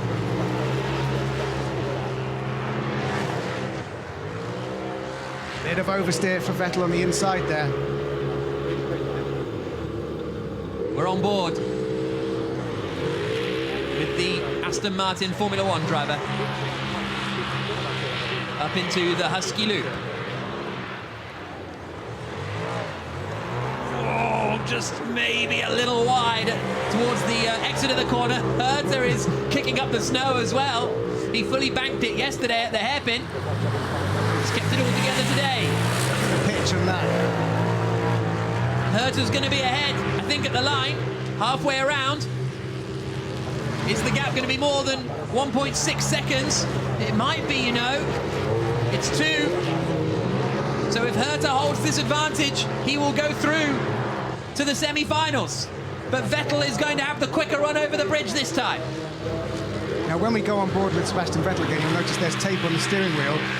All of these machines have to be the same setup. He's not allowed to change any of the settings. So that's why they've taped up all the buttons, because to stop anyone from actually adjusting the car to their advantage. Right, we're getting into crunch time now. Herta coming under the bridge. He's got to win by 1.6 seconds or more if he wants to get through to the semi-final. He's almost in the bank, coming under the bridge. It's going to be close. I think Herta might have this one. Vettel comes over. Herta's going to win it, but what's the gap going to be? Herta across the line, and I think it's 1.2. I don't think that's enough. It's not enough. Sebastian Vettel goes through by 0.3 of a second into the semi-finals. But a great fight back from Colton Herta. Wow. No pressure. You just got to try and beat Sebastian Vettel by an almost impossible margin, and he almost did it. Brilliant. So close at the end there. But it is Vettel who goes through to the semi-final. Great stuff. So the one-time champion of champions could be a two-time champion of champions, Sebastian Vettel. Been so successful for Team Germany in the Rock Nations Cup. But you know what it would mean to him to get another big trophy for his already bulging trophy cabinet. Absolutely.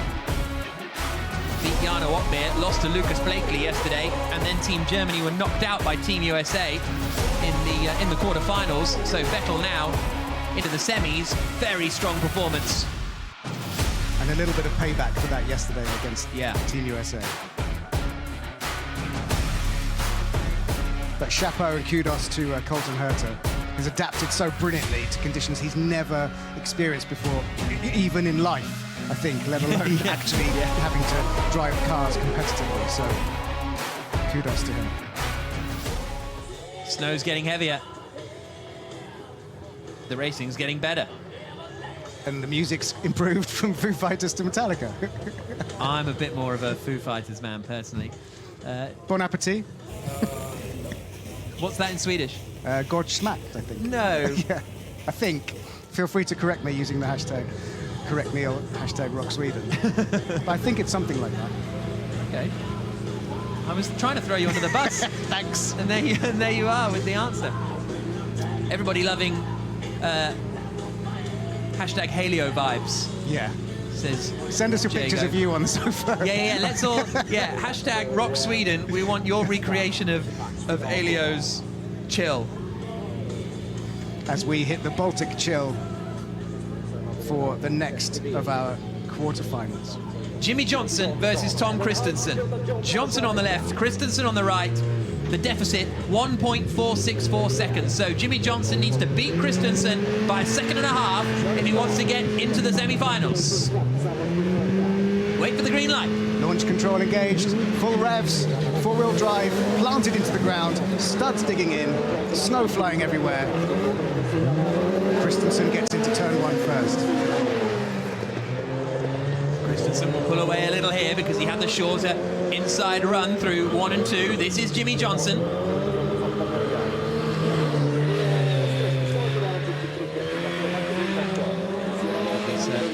It's Stenmark watching on after his run in the Celebrity Challenge earlier on today, the Swedish skiing legend. But at the moment, it is a good advantage for Christensen as he comes underneath the bridge. Swings it through the left. Here comes Jimmy Johnson over the bridge for Team USA. Johnson is going to have the advantage at the halfway mark, but it's actually by a reasonable amount, 2.2 seconds. Again, we saw that time slip away for Colton Herta, but not a huge amount, so Jimmy Johnson is definitely in this. Are we going to have a race of champions upset? It would be quite something if Jimmy Johnson was able to beat Tom Christensen here. He's got quite a big advantage now. This is where he'll start to slow down as he comes underneath the bridge, and Christensen there comes over it. He's not holding back, is he, Jimmy? He's giving it full beans, and I love it. Has he done this? It's going to be tight. He gets on the power now, Jimmy Johnson. The back end slides out. He's losing time. Is it going to be enough? It's so close. And I think he's done it. Christensen, well, no, he finishes 8/10 behind. So it's not enough. Christensen goes through by 6/10 of a second. Just couldn't get the traction coming out. It's just that those differences to the line change so much, don't they? But it is Christensen who goes through to the semi-finals. He's been a perennial finalist, Tom Christensen, at Race of Champions, but never taken the big trophy. Is this the year when it comes this close to home, on conditions that he must drive on when he's at home for 4 months of the year? Well done, Tom. When we asked for our Elio Castroneves chill vibes, Jonathan said, not possible, guys. Nobody does chill like Elio. Absolutely. I think it's fair. So Jimmy Johnson gave it a real go in the supercar lights. And here he came out of the final corner, back and stepped out, and came right to the wall. And he took the win, but not by enough, because look how much speed he had. I think he could be an adopted Swede now and be Jonsson. He's adapted so well to these conditions. Jimmy Jonsson. Jimmy Jonsson. Okay, yeah. I wish we thought of that gag before he was knocked out. We don't have time to use it now. Right. So Vettel versus Christensen will be the first of the semi-finals, and that will be a best-of-3 format, so the times And that's won't matter again. That's a repeat of the 2015 Olympic Stadium final. Who will be facing them in the final? It'll either be Sebastian Loeb, in the semi-final, it'll be Loeb or Solberg. Now, Loeb is 1-0 up in this one and has a 3.2 second advantage over Oliver Solberg. So the young Swede has his work cut out.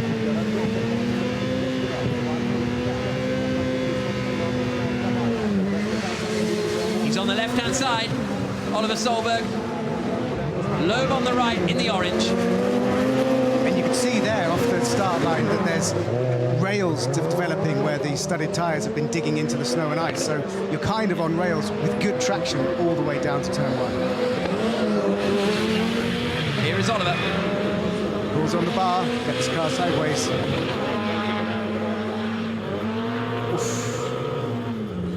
Up into the Husky loop. Christensen and Johnson there after their quarter-final. Loeb under the bridge. Beautiful shot. Just fully opening up that front suspension. Now he's going to have an advantage here as they come to the halfway point. Oh, Loeb right to the wall. Solberg's advantage, 1.2 seconds. But it needs to be 3.2. He's got to have the megaest of mega second halves of this lap. Here he is. A little indecisive there whether to change gear or go for the handbrake. He's building up quite an advantage now. Whoa, is he round? Is he round? No, he's still going. Takes out a bit of bank on the inside. That was Wonderful run this. Full commitment from Ollie. Now under the bridge. This is where Loeb will start to creep back in. And Loeb has done a brilliant job here. It's not going to be enough for Oliver Solberg. Out to the line. He might not even win the heat. Right together at the line. It's identical. It's identical. We're going down to thousandths of a second on our decimal screen, and it's the same time. Dead heat. But it is Loeb who goes through after winning the first heat. I have goosebumps. That was absolutely spectacular. I don't think I've ever seen that before. 3.2 seconds, the advantage in the end. Superb stuff. Wow, that really... Just fantastic. Yeah, that's given me chills. So Sebastian Loeb will progress to the semi-finals, but who will he face? Kristoffersson or Ekstrom? Sebastian Loeb well on track to equal his countryman's record of 4 Champion of Champions trophies. I thought Solberg was gone here. Yeah. I thought he was fully round, but he managed to get it straight and then have a little munch of the snow on the inside. You say straight, never actually straight, but you're absolutely right, he saved it. But I think he was pushing so hard that that was planned, that he was using the outside snowbank because he will have learned that you can do that. And that's what 0.000 seconds looks like. Yeah. Wow. Coulthard, Christensen and Papa watching that. So yes, neither of the Rock Nations Cup winners will be progressing any further. No.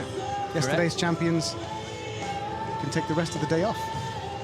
Now, we thought that the first heat in this quarterfinal was close. Kristoffersson and Ekstrom separated by just 100th. The first lap was I had the wrong gear. Well, it's still not so bad to be low on that bike. It's the first time. I mean, not good. Not happy with his first lap, Oliver Solberg. Just be better. Coulthard with his trademark advice. Maybe that was his advice to Häkkinen. Yeah. Right, these two, 100th between them. Kristoffersson has the advantage over Mattias Ekstrom, but by 100th of a second. So basically, unless it's another dead heat, which, come on, I don't think it will be, this will probably be winner takes all, fundamentally. And it's going to be fun to watch because they're in the Polaris Razor Pro XP. So Mattias Ekstrom 100th down on Johan Kristoffersson from the first run. This is the last of our quarterfinal heats. Yeah, it's going so quickly. No, flies by. There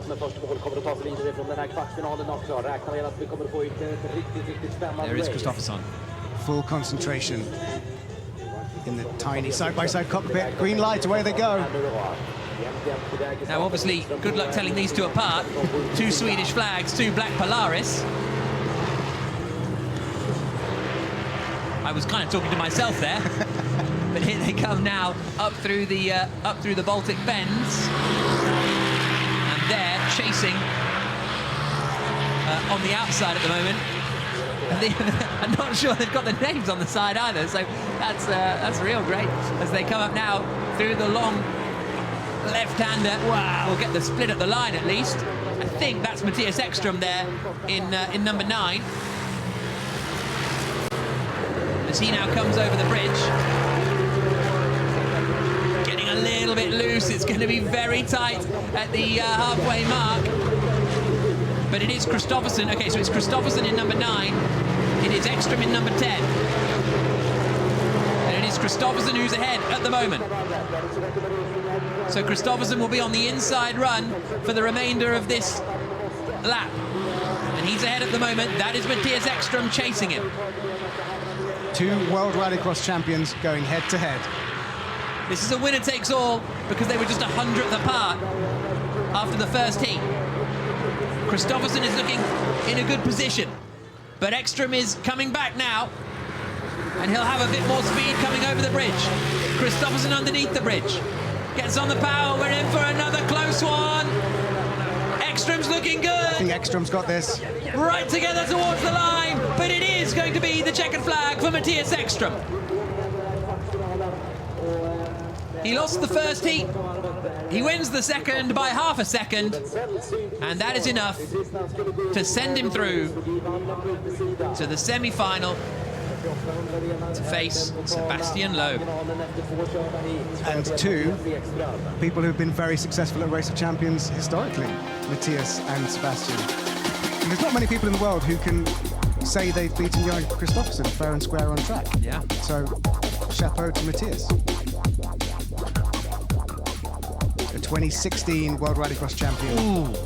Teaching a thing or two to the current and 4-time World Rallycross champion. That was a big bank hit, wasn't it, for Kristoffersson as he came over the bridge? But the beauty of these side-by-sides is it's open wheel. You're not in any way risking damaging bodywork. No, of course. It's tyre wall, and this car will just bounce off. It's beautiful. So evenly matched, those two. Both Swedish. Both champions. But only one goes through, and it's Mattias Ekström. So the diggers go out to prepare for our semi-finals, which will be Sebastian Vettel versus Tom Kristensen and Sebastian Loeb versus Mattias Ekström to become the champion of champions here in Sweden.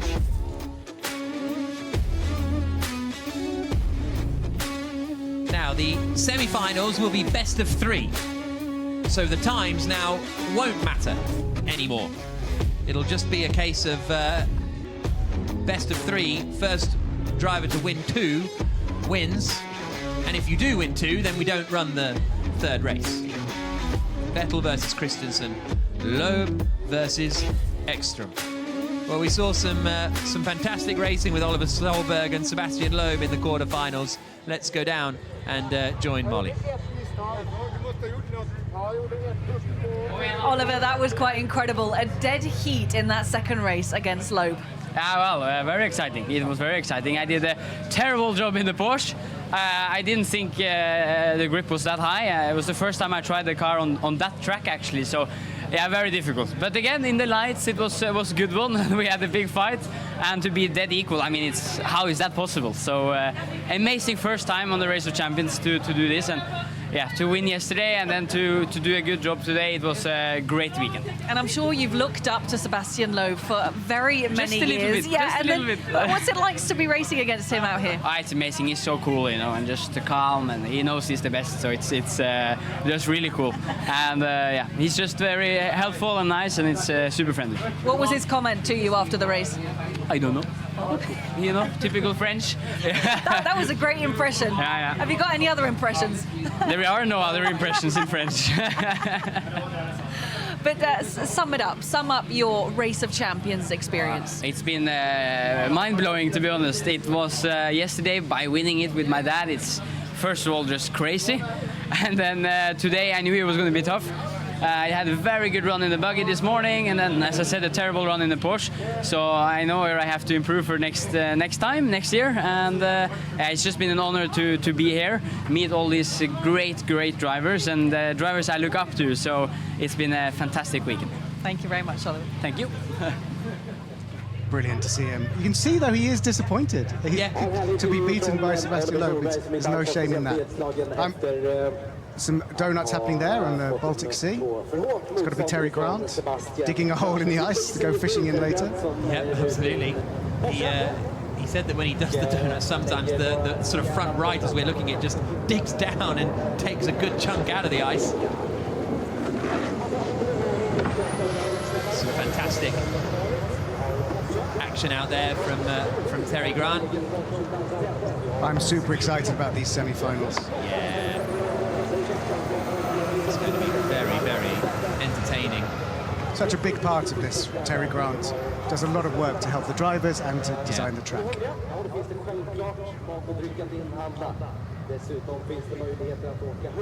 Terry Grant has just been doing some donuts in the Porsche as the track is prepared for the semi-finals here at the Race of Champions Snow+Ice 2022.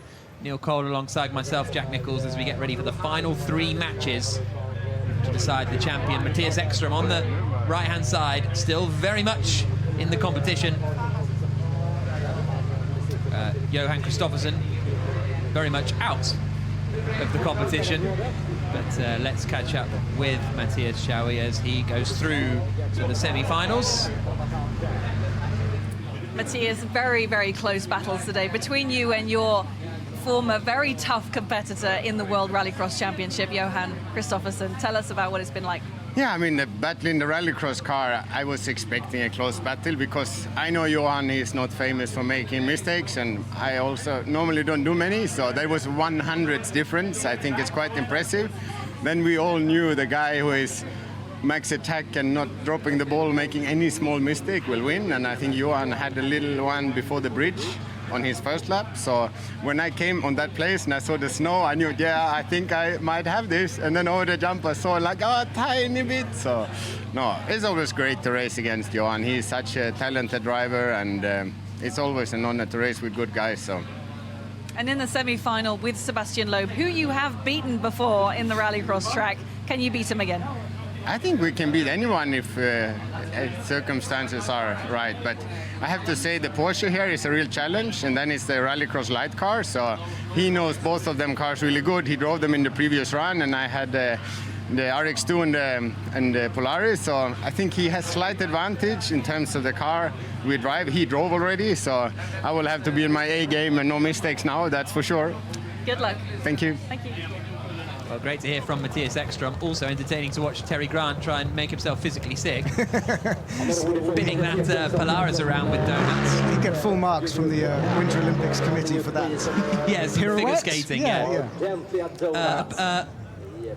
There is a word, isn't there, where you just kind of spin around on a... I don't know. This is why we're here, not at the Winter Olympics. I did the Winter Olympics once. I was awful. Never got asked back. Which discipline did you compete in? Figure skating. Yeah, exactly. So I'm very excited. You don't need to be criticising my figure. It's a bit hard. So Tom Christensen's getting his helmet on. Now he has been in several finals. He's been in a final with Vettel. He's been in a final with Ogier, Grosjean, Montoya, but never won the final. Whereas we've seen Loeb versus Ekstrom in 2006 and Loeb versus Tom Christensen in 2005. So everyone who's left in has either been in the final or won it.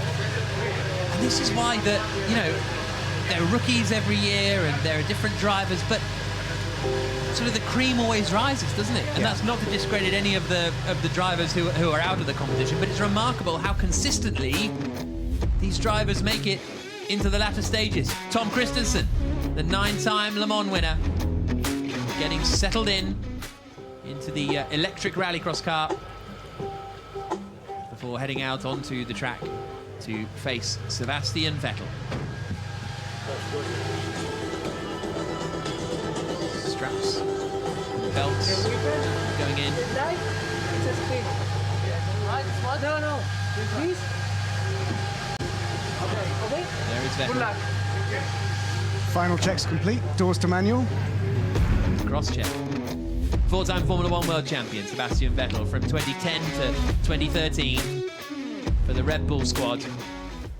And now he makes his way through the blizzard towards the start line. The conditions have just got more and more Baltic. Yeah. We can no longer see the horizon. It is just a blizzard out here, so all of that is settling on the track. That's true. You can't see the horizon at all. I can barely see the far end of the course. Yeah.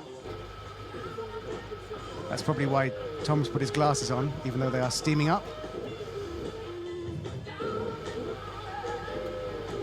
Obviously, you won't hear any revs as he starts because it's an electric rallycross car, the RX2E. So, a reminder, this is a best-of-3 format, so the time is irrelevant. And this is the car they're going to be going out in. A lot of the drivers' favourites.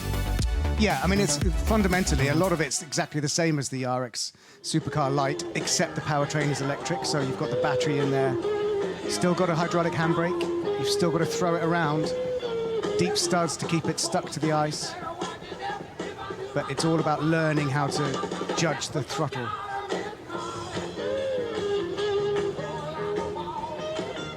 I don't know this artist. No, nothing. Christensen getting ready. Ekstrom getting ready for his semi-final against Sebastian Loeb.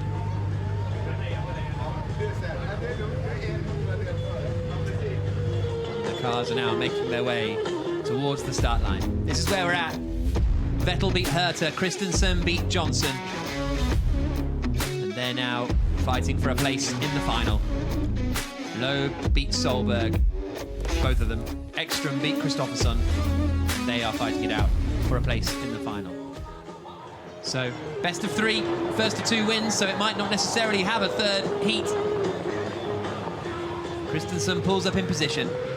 Feels like Vettel was on the line for a while there, but luckily it's not going to overheat the engine or anything because it's a electric rallycross car. But I also don't think anything could overheat in these conditions. You'd be surprised. Well, actually, but I will tell you, the heater underneath my desk here, it was off yesterday, so I cranked it up today.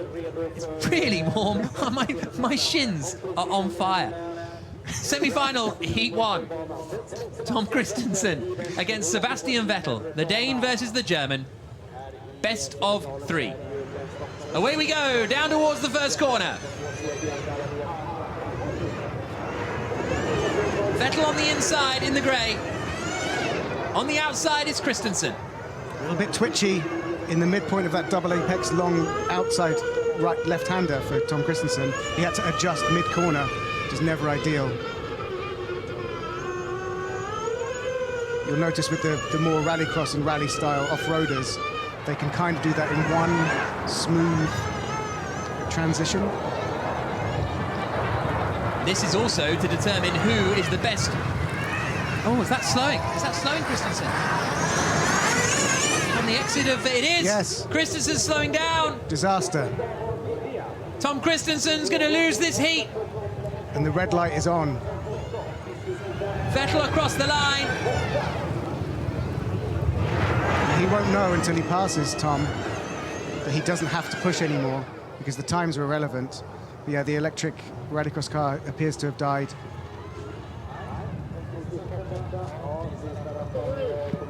So frustrating for Tom Christensen. Here comes Vettel. So you can see the green and the white lights on the front windscreen of Sebastian Vettel's car. And he's going to see Christensen here now.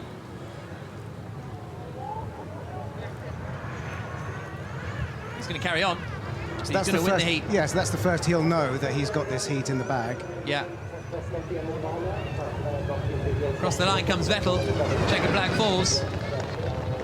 1-0. But it is the best of 3, so whatever happens now, Tom Christensen has to get that car back to the car changing area and get ready for the second heat of best of 3 in this semi-final. So here's a look at the start. Christensen getting a slightly better getaway than Vettel, certainly in terms of initial reaction, but there you can see the red light flashing on the front for Christensen's car, and he grinds to a halt.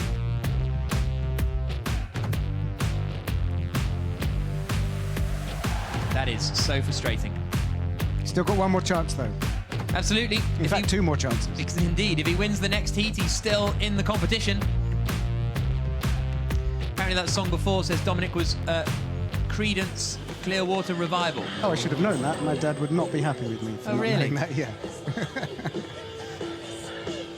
Well, the green light's back on, which means it's safe for them to move that car. Yeah, so that is a positive.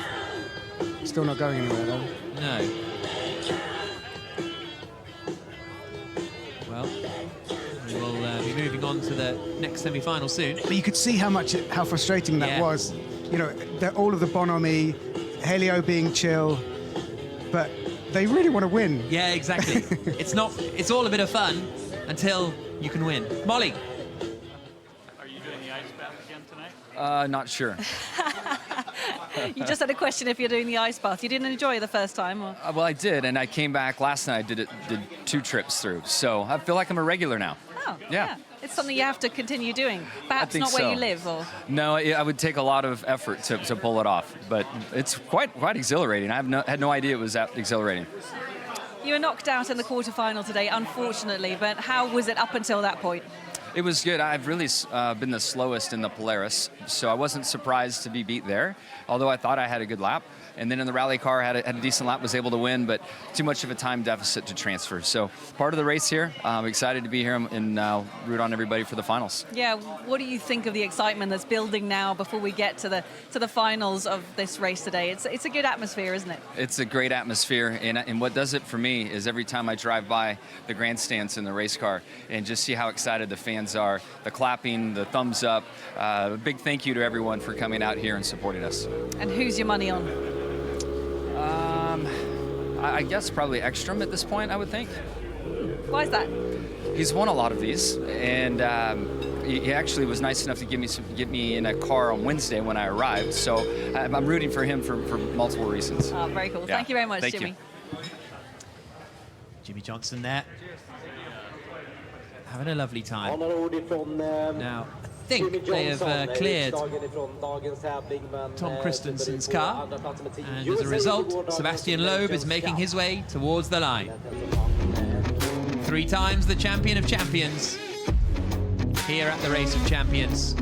3 times as well for Matthias Ekström. So, one of these two can match Didier Auriol with 4 wins. Which will it be? They're competing in the Porsche 718 Cayman GT4 Club Sport. And interesting because Matthias himself was saying that this is the trickiest car because it's built for tracks, it's built for asphalt. They've done everything they can to get it set up with the studded tyres and everything to make it as fast and as exciting as possible here on Snow and Ice. But it is a handful. Rear-wheel drive, 425 brake horsepower, 6-cylinder mid-mounted boxer engine. I mean, it's a light track car. Loeb has driven it in that heat against Oliver Solberg in the quarterfinal. Wait for the green light. Here we go. So gingerly off the line. Desperate to get some traction down. Loeb is on the right in the blue Porsche. Ekström in the silver Porsche with the Swedish flag. Best of 3. First heat, this. Loeb looking good. Ekström staying with it. That slalom section out there, the coastal side of the track. It's easy to get it wrong, but nicely threaded there by Matthias Ekström. Just here Loeb trying to pick up the power. He's now coming under the bridge. Gets on the brakes. Into the right-hander. It's so important to change your driving style for this car. All the other vehicles are sideways is good. This one opposite a clock. That was a bit slow for Loeb on the exit of the bridge. Ekström has the advantage. Huge slide for Loeb. Fishtailing there. He's managed to save it though. He's got his work cut out in the second half of this lap now. This is a replay of the 2006 final, which Ekström won. First of 3 heats. Best of 3 heats. The time doesn't matter.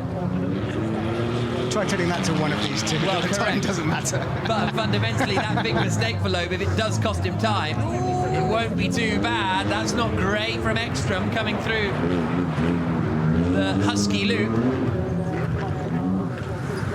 Here he comes now, under the bridge. This left-hander Loeb found it really tricky to get the car in. Oh, it's similar. It's just understeering for Ekström, and here comes Loeb still. Loeb might get it. Out of nowhere, Sebastian Loeb takes the win. Wow, he must have had a second half of that race like to perfection. Wow. 1-0 to Loeb. Looked as though it was a bit all over. But he's come back. Elio's still awake. Wow. Because it was a bit scrappy from Loeb, wasn't it? Fishtailing down the start straight. Here, look at him. In the blue on the left. Oh. that might be save of the rock. Yeah. Massive save. Oh, in a rear-wheel drive car to save that. On Snow and Ice with that much power. That is top quality. That's why he's 9-time World Rally Champion. Wow.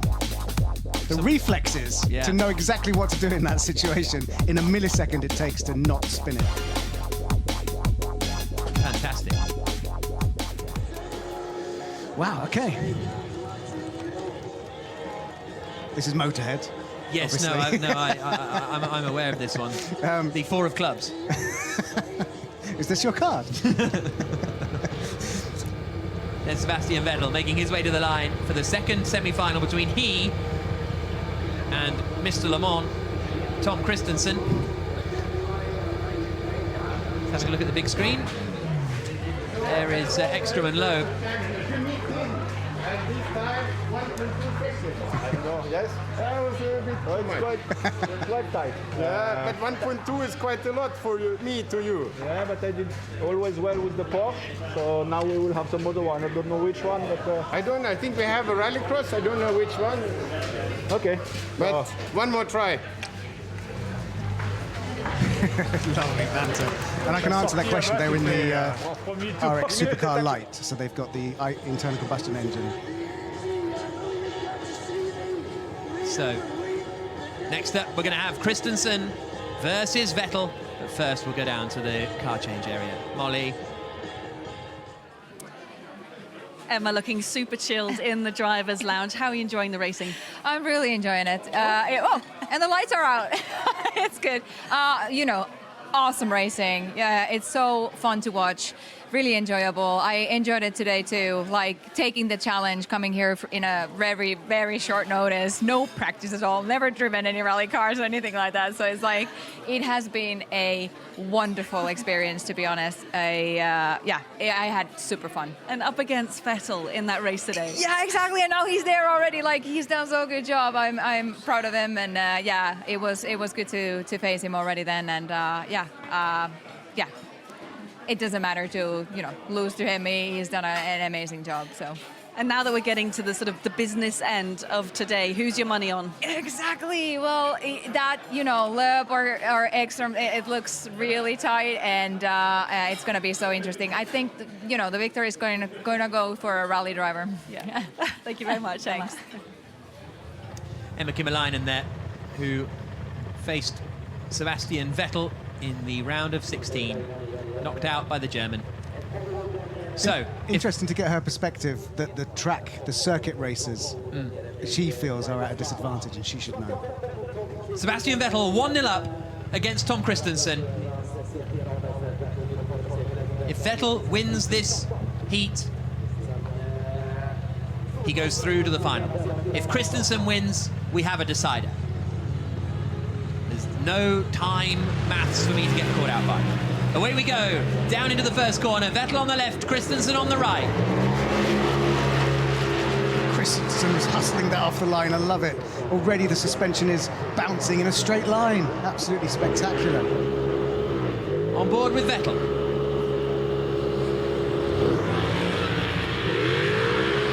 Through the Baltic bends, the right, then the left, then the right again.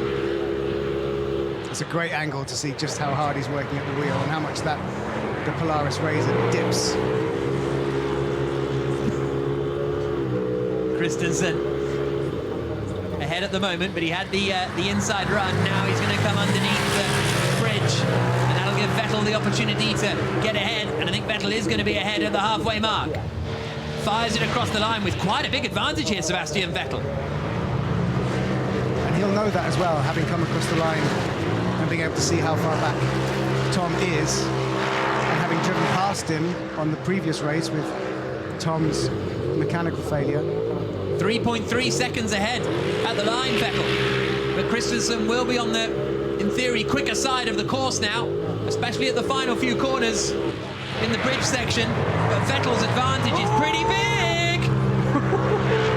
That's the Oliver Solberg line round there. Keeps it out of the bank. Christensen now will get on the power. This is his chance to close back in on Vettel. Vettel under the bridge. Surely this is going to be it. And another final appearance for Sebastian Vettel. The checkered flag is out.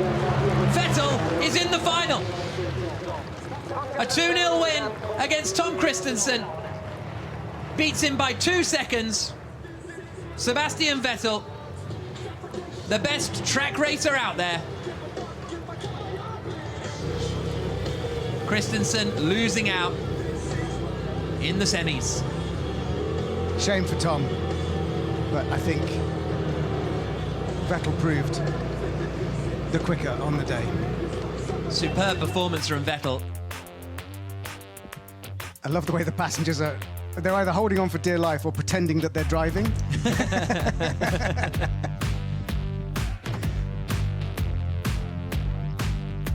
Vettel on the outside, perpendicular to the snow. He's really got to grips with how to throw this thing around. so unnatural for a circuit racer to embrace going sideways and sliding. But the beauty of Race of Champions is they adapt. And they transfer their skills. And a big win for Vettel. Dominated that. He's through to the final. He cares so much. Yeah. Brilliant. Virginia says, I'm still disappointed they're racing on snow and ice and there's not a Canadian team. It's true. Let's get some Canadians in for next year. Jacques Villeneuve and Lance Stroll. That would be a Let's nice get little some duo. Canadians in. So Vettel in the final. And we're going to have Seb v Seb. The RX Supercar Lights machine will be the Loeb and Ekstrom duel. And there is Ekstrom. If Loeb wins this, he goes through. If Ekstrom wins, he's in the bank already, Sebastian Loeb. But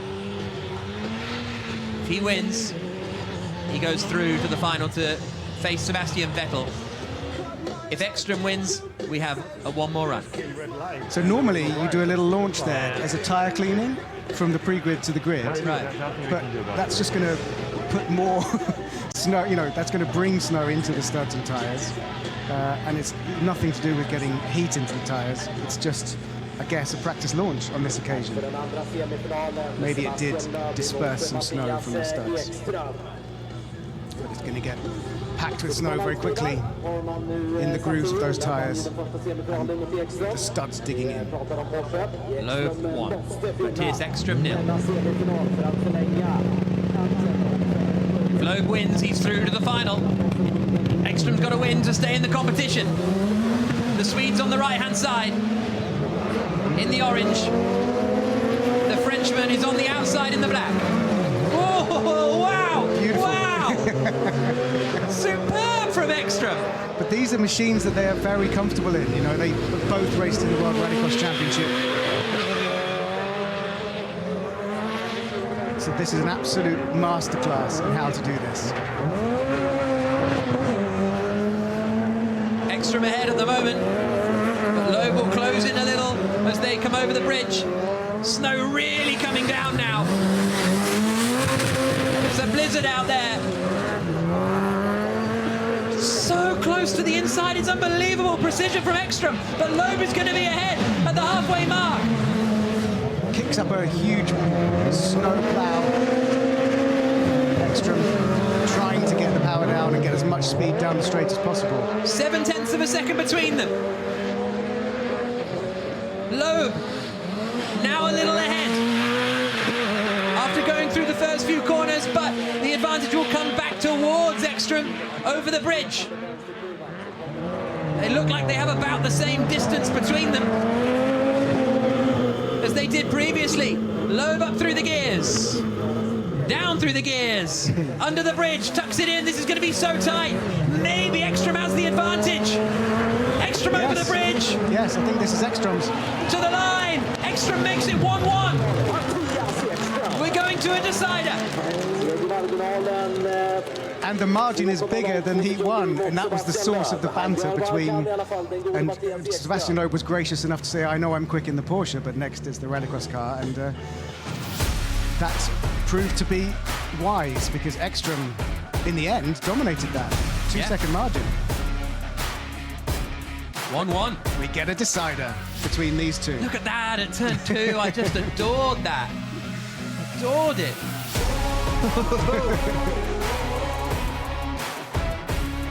Here they came to the line.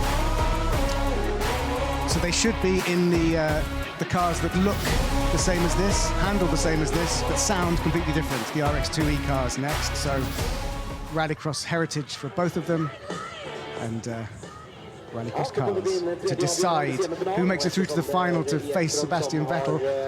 I'm just trying to work out. Ekstrom's been in the final against Loeb before, but I don't think either of them have been in the final with Vettel. So this is third decisive. Matthias, you have the best combined time, so you can choose which lane. Just going to do a quick interview. Let us know which lane you want to start with. So because Ekstrom has the best combined times, Now it's third time. he gets to choose which lane he wants to be in.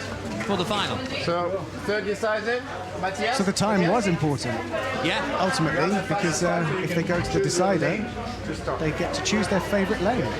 Now the lanes are pretty much equidistant because if you unravelled the entire track, the time of the inside line and the outside line is completely evened out through one entire race. But it may well be that there's one lane that Matthias Ekström would rather choose. So, right then. Since we do best of 3 heats, Let's hear from them, shall we? And in the final, They have got one more run to go. the driver with the Ekström or fastest Loeb will be in the final. total time gets to pick the lane.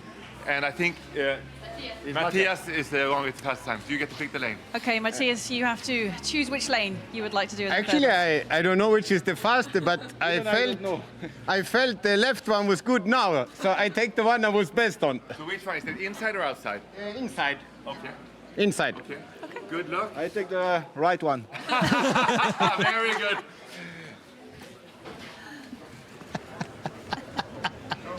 He's such a funny man, Sebastian Loeb. I think people have underestimated him over the years because he's so sharp. He's such a charming man, as well as an absolute weapon in anything he drives. But can he beat Matthias Ekström? Ekström folds himself into the car. Head-to-head for a place in the final. Same format in the final as well, a best of 3. And I'm intrigued because Matthias Ekström has considerably more experience in competing in electric vehicles than Loeb does. He was the champion of the inaugural Pure TCR Championship last year, which is now the FIA E-Touring Car World Cup. And of course, his mission on Dakar, in which he won a stage in the Audi RSQ e-tron, which has an electric powertrain. So here, maybe a little bit more experience, testing time, track time, desert time with an electric powertrain could just give Matthias Ekström a tiny advantage, but ridiculous to say that considering he's facing Sebastian Loeb, who can drive anything inch perfectly. Chevy 48 has recommended some Canadian drivers, obviously Villeneuve, Hinchcliffe, Latifi, Stroll. Oh yeah, and Lestage. Yeah, Antoine Lestage would be good, rally driver. Thank you for that. We'll get on the phone for next year. Stin says, excited for the final, but sad that Rock Sweden is almost over. Same. Completely agree. Completely agree. But it's been phenomenal, Jack. And just the changing conditions. You know, we've had days of beautiful sunshine, days of thick blizzard, and today this heavy snow is sweeping in from the north, right across the Baltic. And it just adds extra spice to these final battles. And I think the snow and ice really makes it feel like an off-season event, like something a bit different, in a way that the tarmac doesn't necessarily. Like it just feels like a real adventure. Out goes Loeb.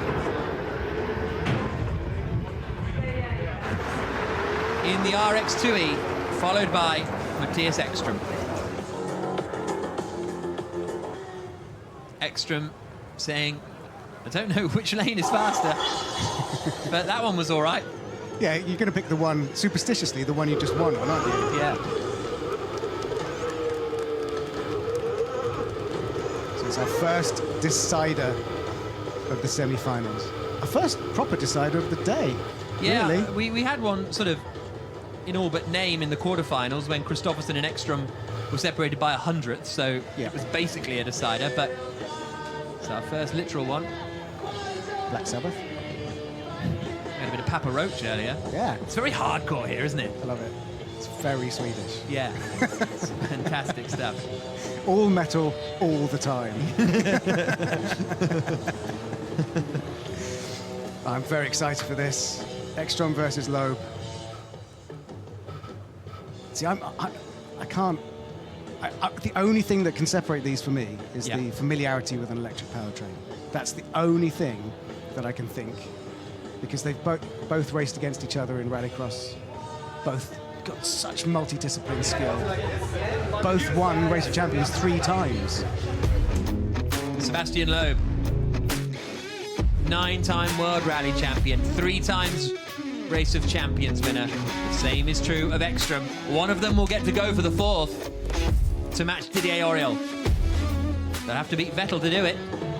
Just watching the big screen. Will it be Ekstrom or Loeb?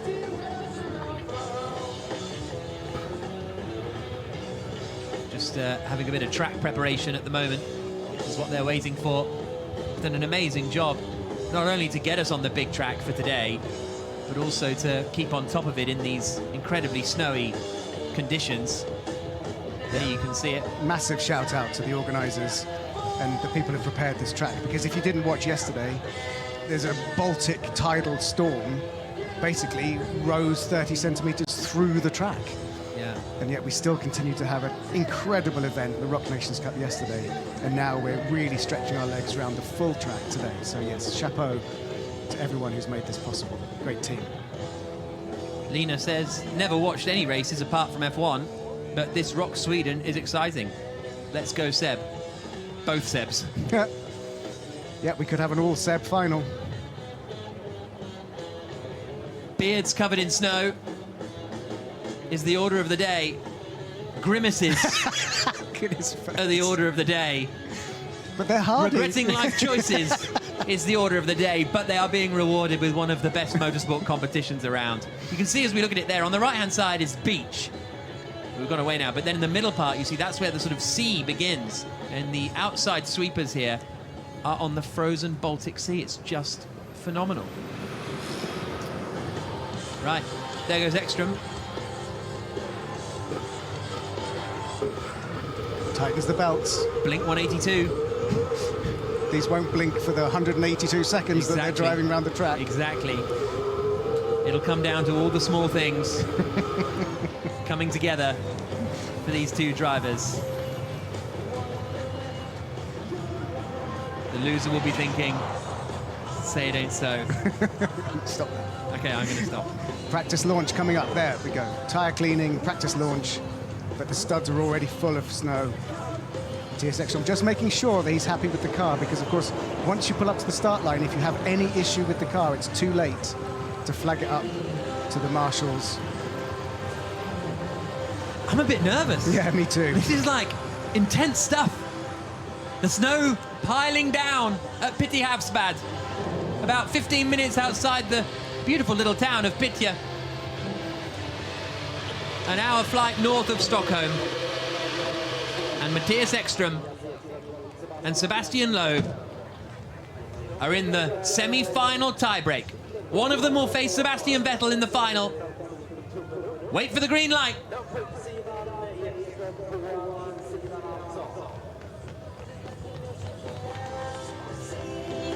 Long hold.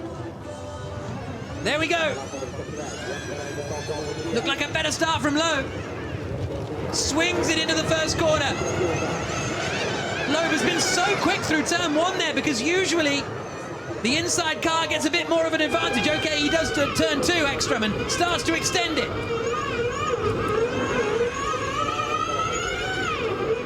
On board with Ekstrom through the Baltic bends. Now this long left-hander. Keep his micro adjustments all the way around there. It's not smooth. Loeb in the black car chasing him down. Under the bridge for Ekstrom. Over the bridge for Loeb, and Loeb's going to be ahead at the halfway mark. Oh, big slide for Ekstrom. I think he put the power down because he saw Loeb being ahead. Nosing around that first corner.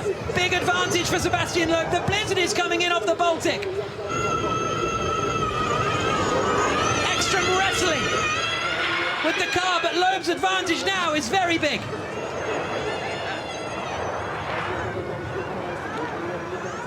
Yeah, Loeb is smashing this. And he didn't have the choice of the lane, although he claimed he chose after. Oh, and in the bank again from Ekstrom. Sebastian Loeb is coming under the bridge already. Surely this is going to be Loeb in the final.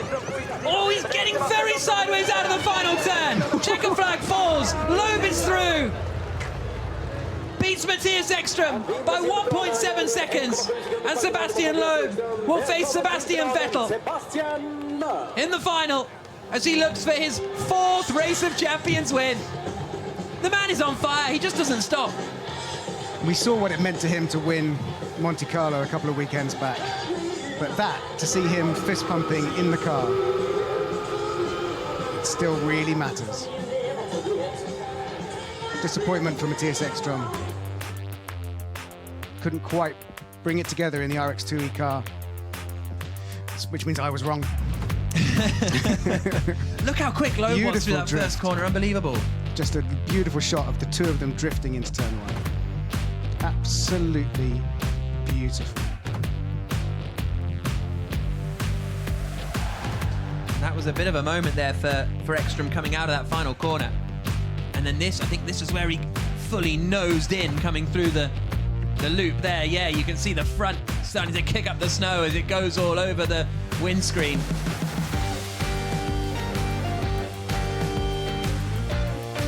Majestic. Majestic, but Ekström, the last of the Swedes in the competition here in Sweden, means that there will not be a local hero in the final. Correct, and there were 3 Swedes out of the 4 drivers in the quarterfinals for in the off-road section. The body language from Matthias there, kind of saying, "Yeah, I just wasn't good." That's the translation of that. So, if you're a fan of Seb's, you're going to enjoy the final here.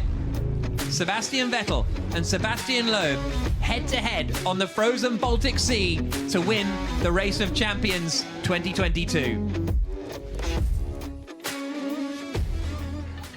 And I've just been going back through the history books, and I don't think we've had that final before.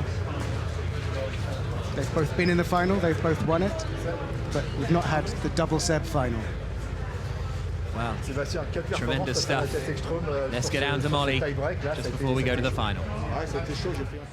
Matthias, what a shame. You're not in the final, but it looked like you gave it absolutely everything. Yeah, it was a couple of smaller mistakes, but when they sweep the tracks, it's freshly clean. It's so difficult because you have no idea which corner will surprise you, and I had 2 moments, and that was too costly to beat Sebastian. But anyway, this is what it is. It's an outdoor sport, so you can't really complain, and I had to choose to pick line, so yeah, it's a little bit flip the coin, and then I didn't nail it. So well done to him, and I will wish him good luck for the final.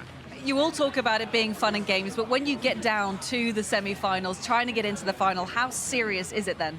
I do my best every time I put the helmet on and go racing. So of course I don't want to lose.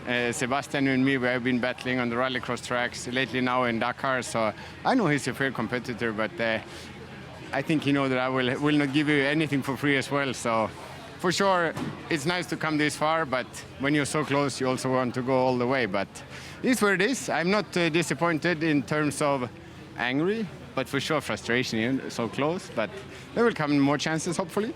Seb Vettel against Seb Loeb. Who's going to win? Loeb. Okay. I think he's just faster. Okay. In this condition, maybe not in a Formula 1 car. You get to drive a lot, it's good. Well, short and sweet. Yeah, very decisive. No hesitation in answering that. Super. Okay. Super. May the best man win. Seb wins. Seb wins, for sure. The final will be best of 5. So we're going to see a lot of Loeb versus Vettel coming up.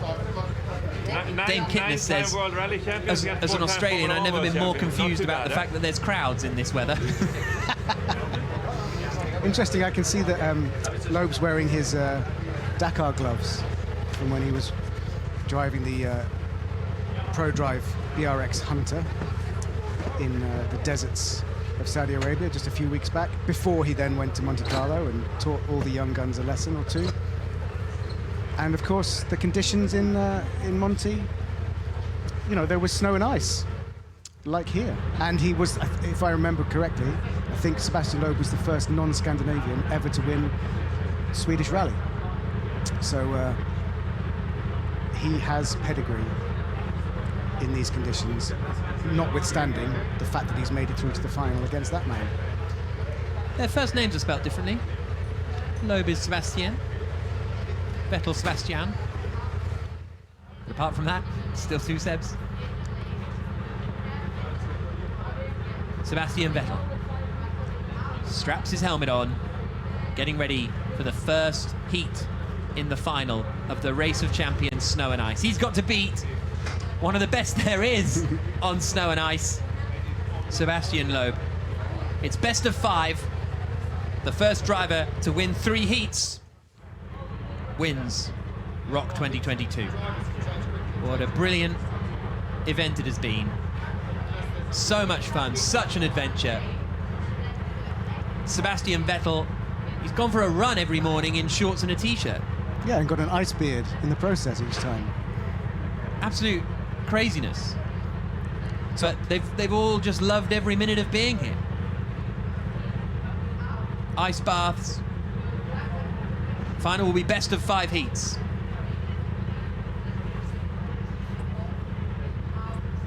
So that is going to be very interesting. And they're in the Polaris Razor Pro XP to begin with. It'll be interesting to see how many of the 4 cars they will use. Because we know that Loeb is good in everything, but he said himself that he knows he's got to grips with the Porsche possibly better than anyone else. The crowd are getting into it. Warming up their hands.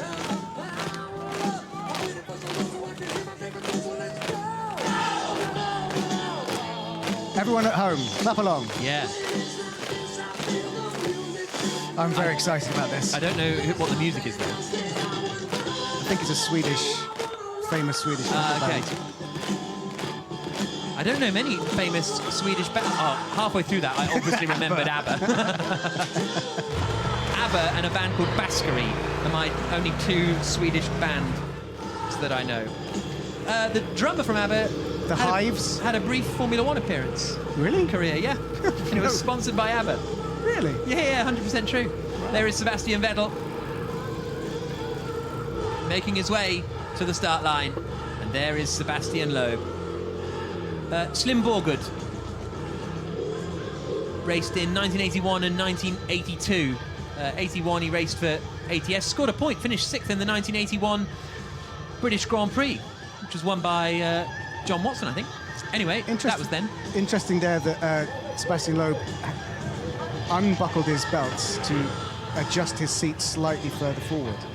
So he will naturally try and assume the rally driver position, which is closer to the steering wheel. Or maybe he just couldn't reach the pedals. Thank you to Geordie. That song was it's Twisted Sister, I Wanna Rock. Oh. Apparently an American band. Yeah, Twisted Sister. Thank you. Right. Vettel on the right-hand side in the Polaris. Here comes Sebastian Loeb on the left. Last-minute seat adjustment for Sebastian Loeb. And here he'll do a practice launch. Look at the car, dips back and dips forward. Accelerate and brake. And the same thing happens all the way around the track on the sport suspension, which is the kind of Goldilocks setting. There's 3 settings on the suspension on these Polaris Razors. And the one that these are set at is the middle one, Sport. Getting ready to go then, with Vettel on the right-hand side, Loeb on the left-hand side. Best of 5 heats, so it's not all over in the first heat. It's not all over in the second heat. It's only a 3-0 that will wrap it up early. The conditions, the snow, 2 legends go flying down towards the first corner. Scrabbling to get pointed in a straight line with 4-wheel drive on these side-by-sides as they go side-by-side around the first set of corners. Vettel in orange, Loeb in blue, and that was neat and tidy from Vettel through the first couple of corners, through the Baltic bends. Pure focus, no blinking.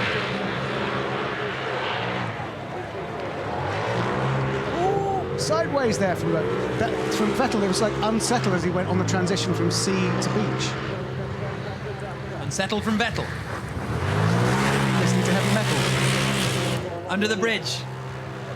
Red Hot Chili Peppers. Oh, they lost a little bit of momentum there through that left-hander, did Vettel. And Loeb is ahead. At the halfway mark! Big hit in the wall from Vettel. That looked like he really clobbered the barriers.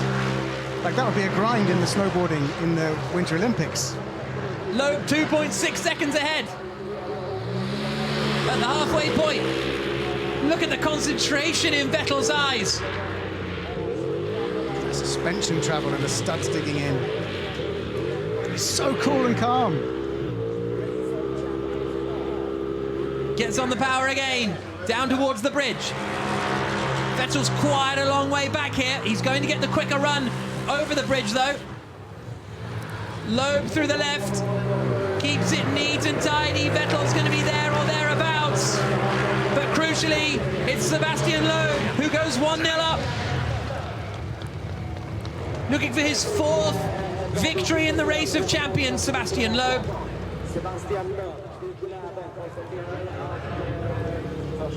Vettel unable to match him in Heat 1. Thumbs up there. Always the gentleman. So it's fascinating for Loeb because he won it the last year. He won Race of Champions the last time it was almost a pure rally driver event in Gran Canaria in 2003, before he started dominating the World Rally Championship. But then he won it at the Stade de France in Paris and won it again in Wembley Stadium. Oof. It's a scary moment for the passenger there and for anyone standing within 100 yards of that. He's on board. Unflustered though, Vettel. This was the run to the line. Loeb takes it. First blood to Sebastian Loeb. Again, times don't matter. It's just the fact that it's 1-0. And then we'll be moving on to the second heat in the final. And this is demonstrative of the essence of Race of Champions. The fast drivers have to be quick at adapting between two different cars, and when it's the final like this, they have to do it instantly. They don't have another race in between to get the adrenaline flushed out and move on to the next car. It's literally out of one into the other. And that's what some of the E-Rock drivers were struggling with yesterday. This is what happened in the E-Rock final between Lucas Blakely and Jarno Opmeer. Jarno Opmeer on the inside in the Porsche, Lucas Blakely on the outside in the black Porsche.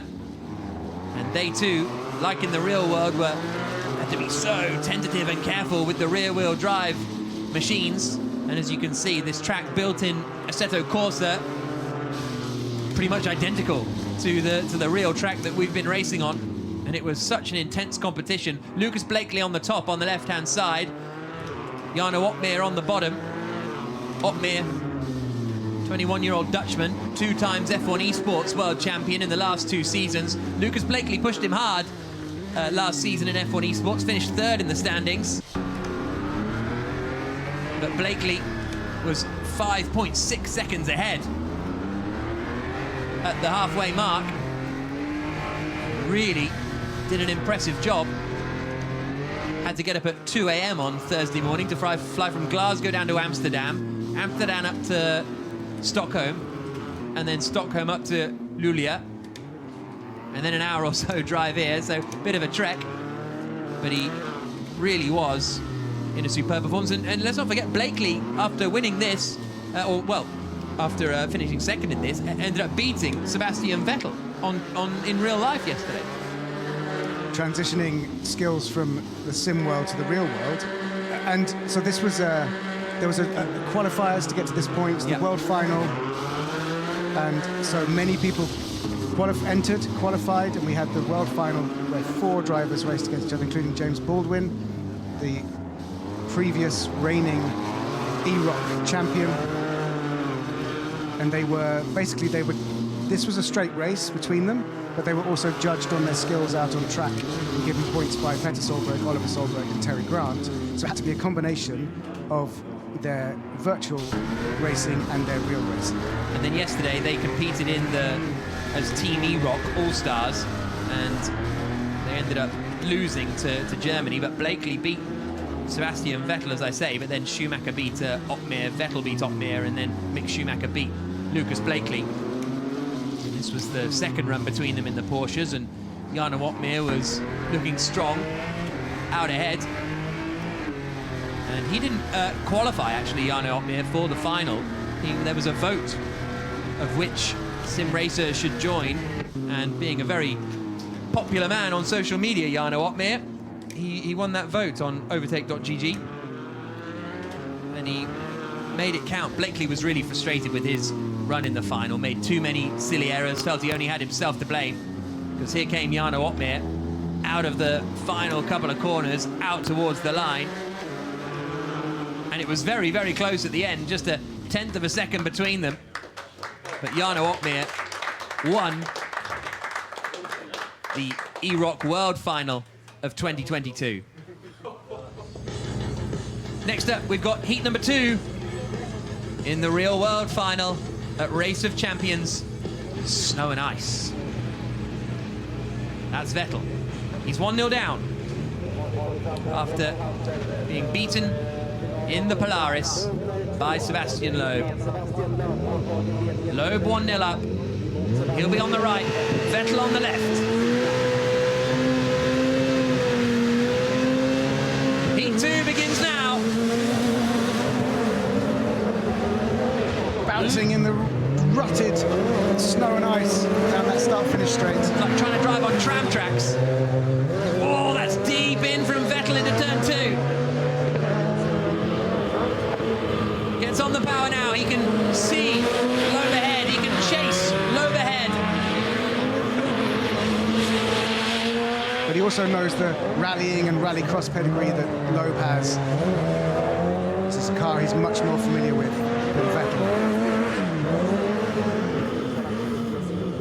Loeb under the bridge.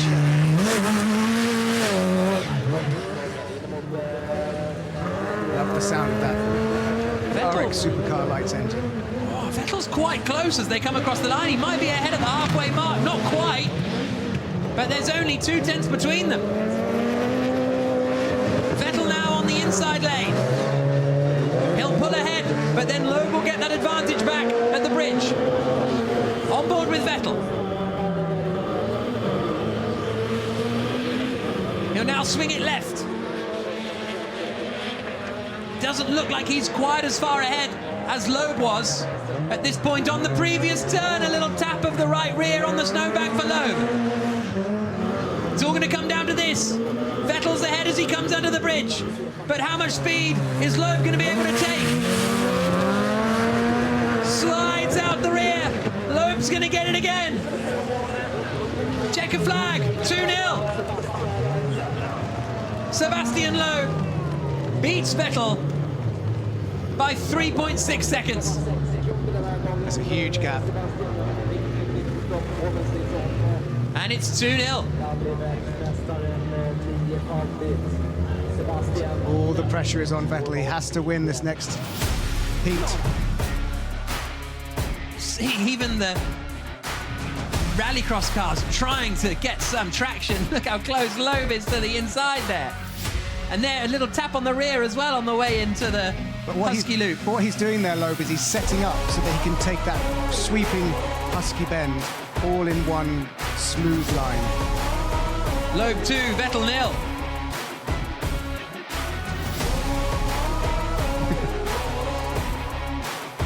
Completely contrasting emotions in the two cockpits. Autant de lap que tu as besoin pour te retrouver à l'intérieur, pour pouvoir faire l'exit hairpin. Quand tu sois à l'opposé, la voiture comme ça sous l'arche. Explaining how the podium celebrations will work. Sur le outside, de ce côté comme ça. Public, We just have to, because of course this could be the decisive match. So they need to know what to do, what the protocol is after the race to get to the podium. But that's not to discount the fact that Vettel has one more chance to stay in this final and make it to his second win at Race of Champions. Last time Sebastian Vettel won, and the first time he won, 2015 at the Olympic Stadium in London. But Sebastian Loeb's won it 3 times. Gran Canaria, Stade de France, and Wembley Stadium.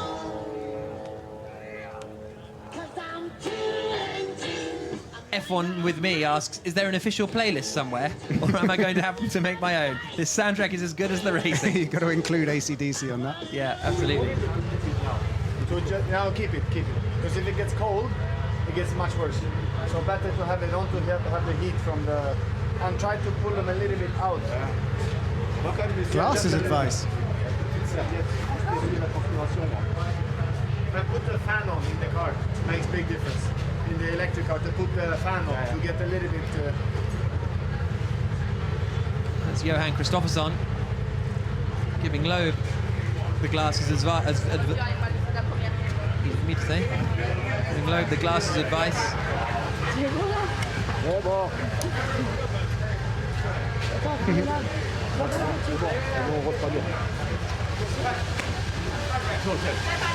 If you win, did you get it?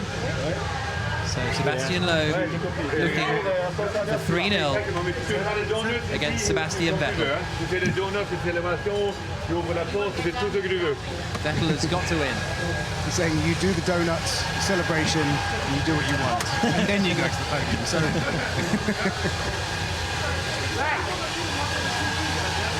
Loeb getting strapped in. Let's get down to Molly before potentially the deciding heat. Ingemar, you've been sitting here, I think, since the racing started today. It's quite exciting, yeah? It's very exciting. What do you think of what's been happening out on track so far? It's been very, very nice watching, and they are so good racers. Have you picked up some tips? Yes, a little bit, but now it's too late. I cannot practice the tips. Tell us a little bit about your race earlier on today. It was a lot of fun, but quite difficult with our cars. And also the atmosphere here with all the drivers, all the legends. What's it like? Yeah, I think it's fantastic to meet all the drivers, and they're all nice guys. Yeah. And yeah, we have a lot of fun. Thank you very much, Ingemar. Thank you. Ingemar Stenmark, Swedish skiing hero, gold medalist in 2 occasions in 1980, both in Lake Placid, won the giant slalom and the slalom. Bronze in 1976 in the giant slalom in Innsbruck. 2 world championships. 3 world championship gold medals in 78 and 82.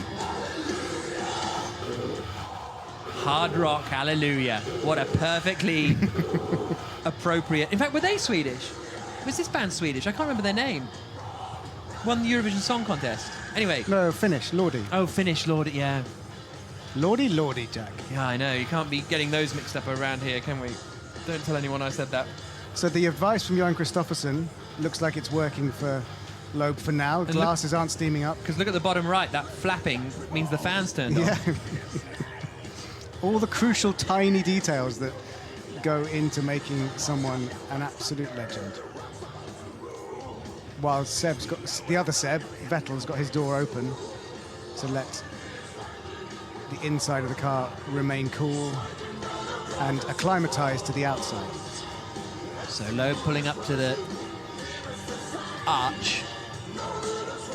Goes for a practice launch.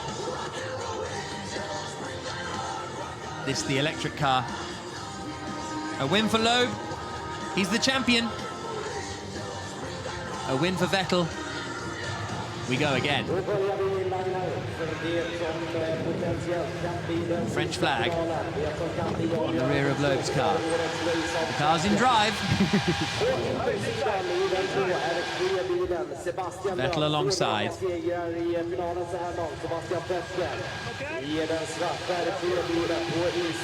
was a little clean of the inside of the windscreen there. He looks pumped. He looks ready. Potentially the deciding race of the 2022 Race of Champions Snow and Ice here in Pite Havsbad. Sebastian Loeb is 2-0 up against Sebastian Vettel. If he wins this heat, he wins his 4th Race of Champions. The light goes green. The race begins in these electric rallycross cars. Loeb is on the blue, in the outside. Vettel in the black, on the inside.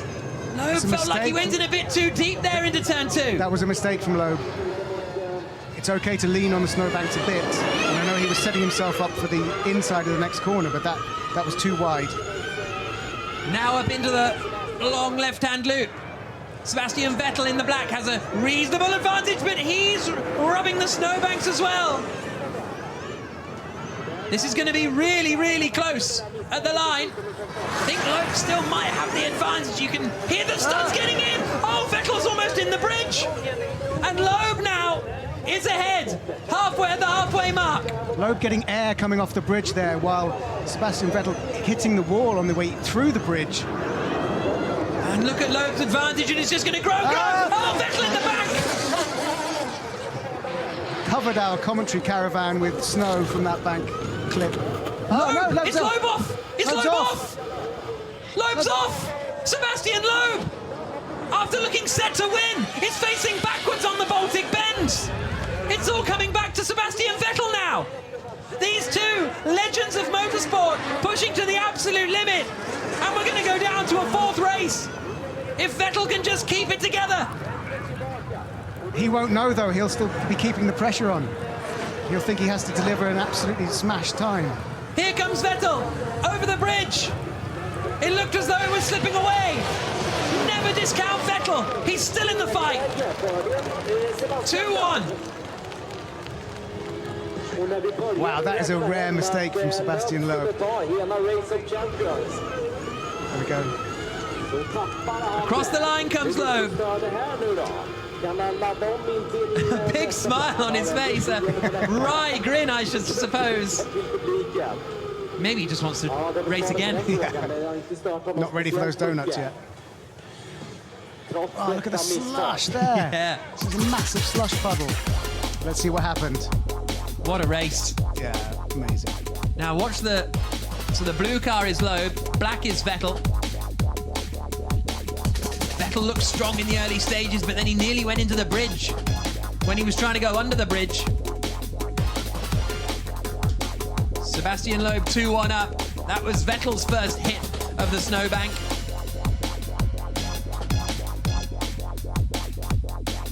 He has adapted so well to this car.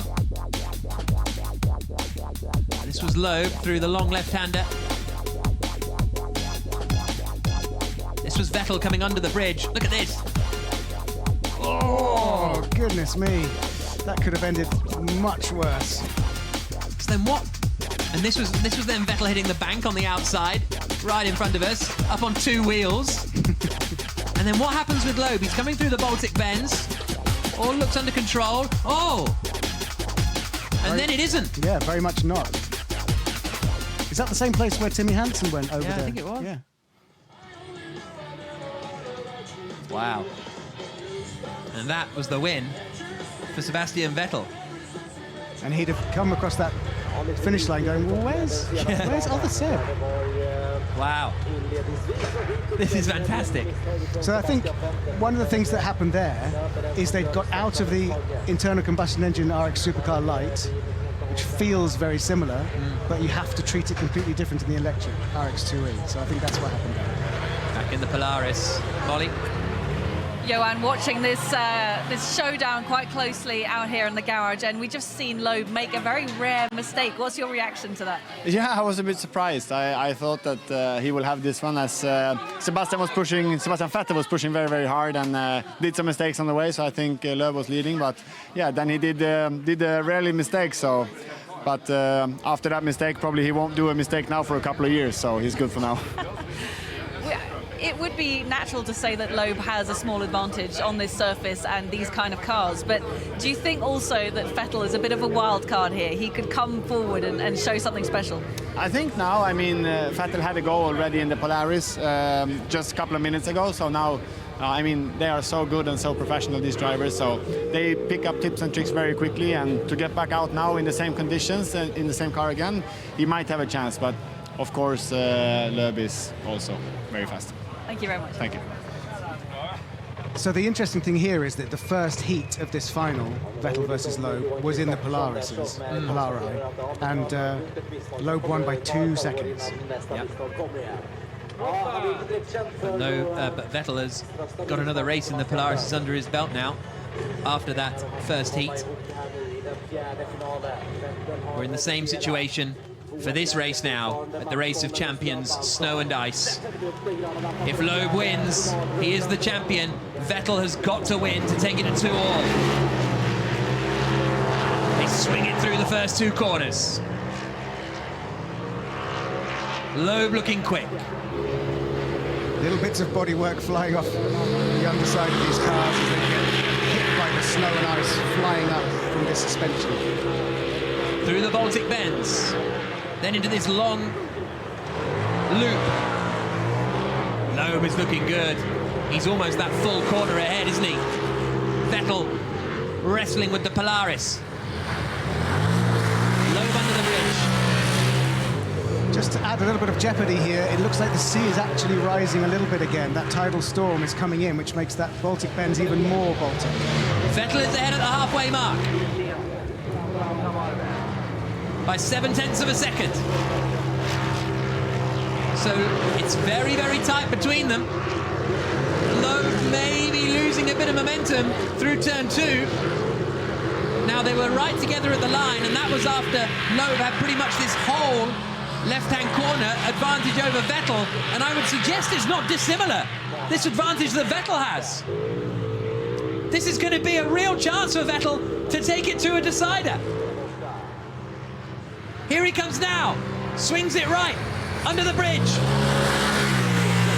Brilliantly sideways, exactly the right angle to take that corner in. Here they come towards the line, Loeb comes over the bridge, they're neck and neck, but it's Loeb who wins the Race of Champions 2022. 0.8 of a second ahead of Sebastian Vettel. Loeb is a 4-time winner. And sometimes you wonder if he'll ever stop winning. Sebastian Loeb matches Didier Auriol as having won 4 Race of Champions. An incredible performance. Vettel was there the whole way, and taking on Sebastian Loeb on snow and ice is quite the feat. Huge respect between these two drivers, huge respect between all of the drivers that we have here. And Loeb saying, I think, we should do some donuts. Exactly. So we might now see some precision side-by-side donuts in their side-by-sides. Superb performance by Sebastian Loeb. Loeb waving to the crowd that have stood here for 3 hours in negative temperatures, getting blasted in the face with snow, but they have been treated to some absolutely superb action, and he's going mad, jumping over the banks. That's what these Polaris side-by-sides are built to do. Love it. Doesn't need the glasses anymore. It's a tight run thing. Vettel did really well to stay in that, which I appreciate as a 4-time F1 world champion. Maybe we sound a little patronising, but it's not that at all. It's just Loeb is one of the greatest ever on snow and ice. Sports-wise, it's Loeb's backyard. Yeah. It's his wheelhouse. So Vettel has done a phenomenal job to take it to a 3rd heat. And so close as well in that heat. A 4th heat, sorry, yeah, it was. In the 4th heat. Slippery up there. Yeah. Might as well jump to get off the car. Van Halen advice there for Loeb. Another victory for Sebastian Loeb. He now becomes the joint most successful driver in the Race of Champions. It's Frederick Johnson, the founder of this event.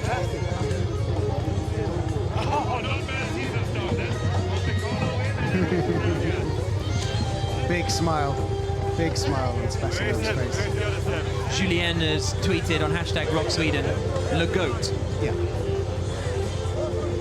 Absolutely unbelievable. I think we can concur with that.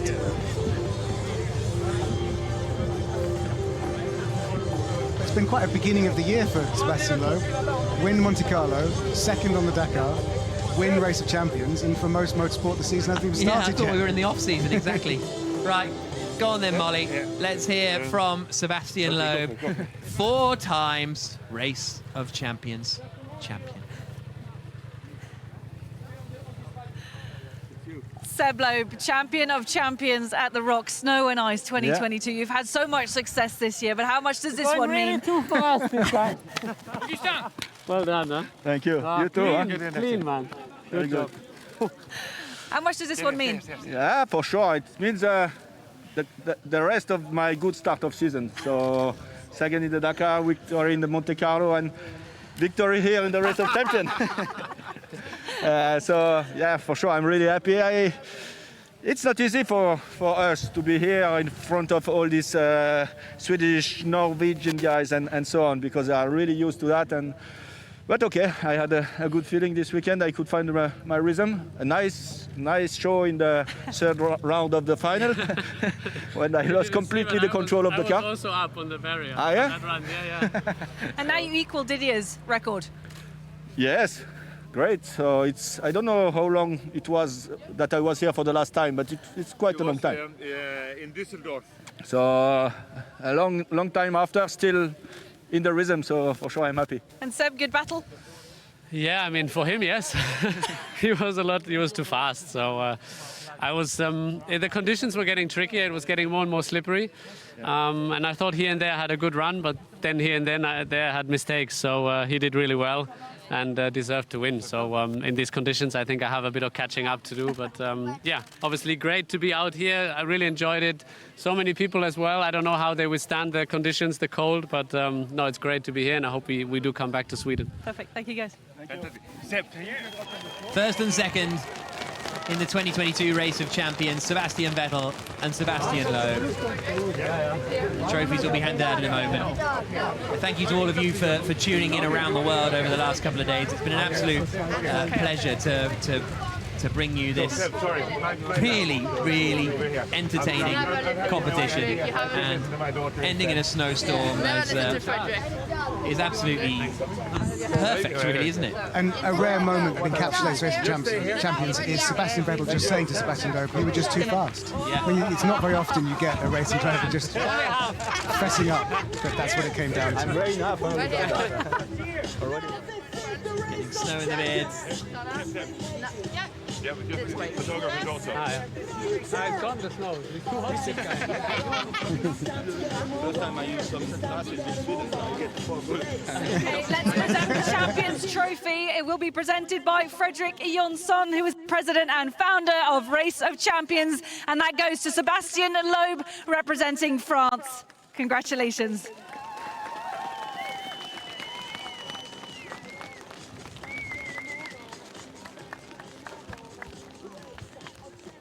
And we'll also present the runner-up trophy. That will be presented by Tobias Lindfors, the chairman of Pite Havsbad Group, and that goes to Sebastian Vettel from Germany. Thank you. Absolutely. Thank you.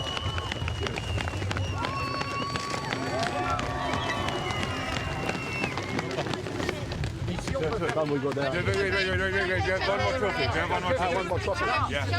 No.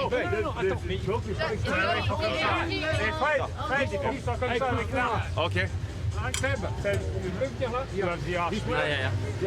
Big trophies in the Race of Champions, aren't they? Vettel on the right, Loeb on the left. I don't need to tell you that. But they've some huge trophies. With the boss. I think the last time Vettel was beaten in the final was by Felipe Albuquerque when he won in Düsseldorf in 2010. They won the champagne. Yeah, give it one more for the photo. Are we wet enough? Yes, no? Are we wet enough? Let's spray everybody else. Okay, guys, it's time to celebrate. Go ahead. That's the strategy. A wonderful weekend in Pite Havsbad in Sweden. It's been a while. The champagne has frozen closed. Who's going to get there? Who's going to win? The battle's over the champagne. It's Loeb. Loeb gets the champagne open quickest. But gentlemanly, he waits for Vettel to get his open. Loeb Corks now frozen in. Four-time champion of the Race of Champions. Thank you so much for joining us. That sums up the season. Sebastian Loeb is the winner. No, it's not coming. Hang on. Yeah. Give it Shit. You can spray it. You can. I'm not like this. Cheers. Just Look at this.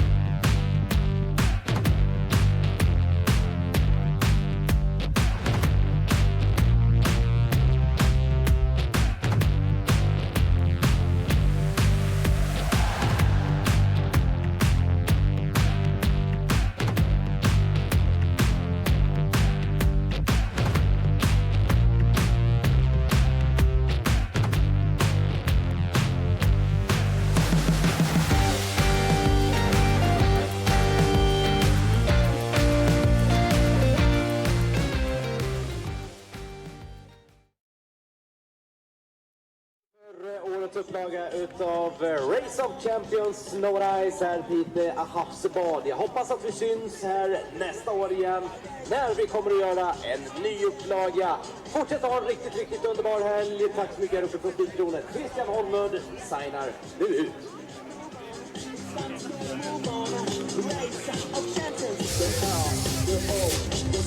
Sorry.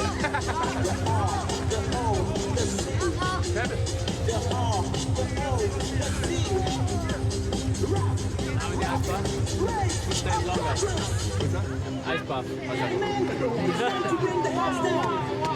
No? Ice bath? Who stays longer? Oh, 100% a good competition.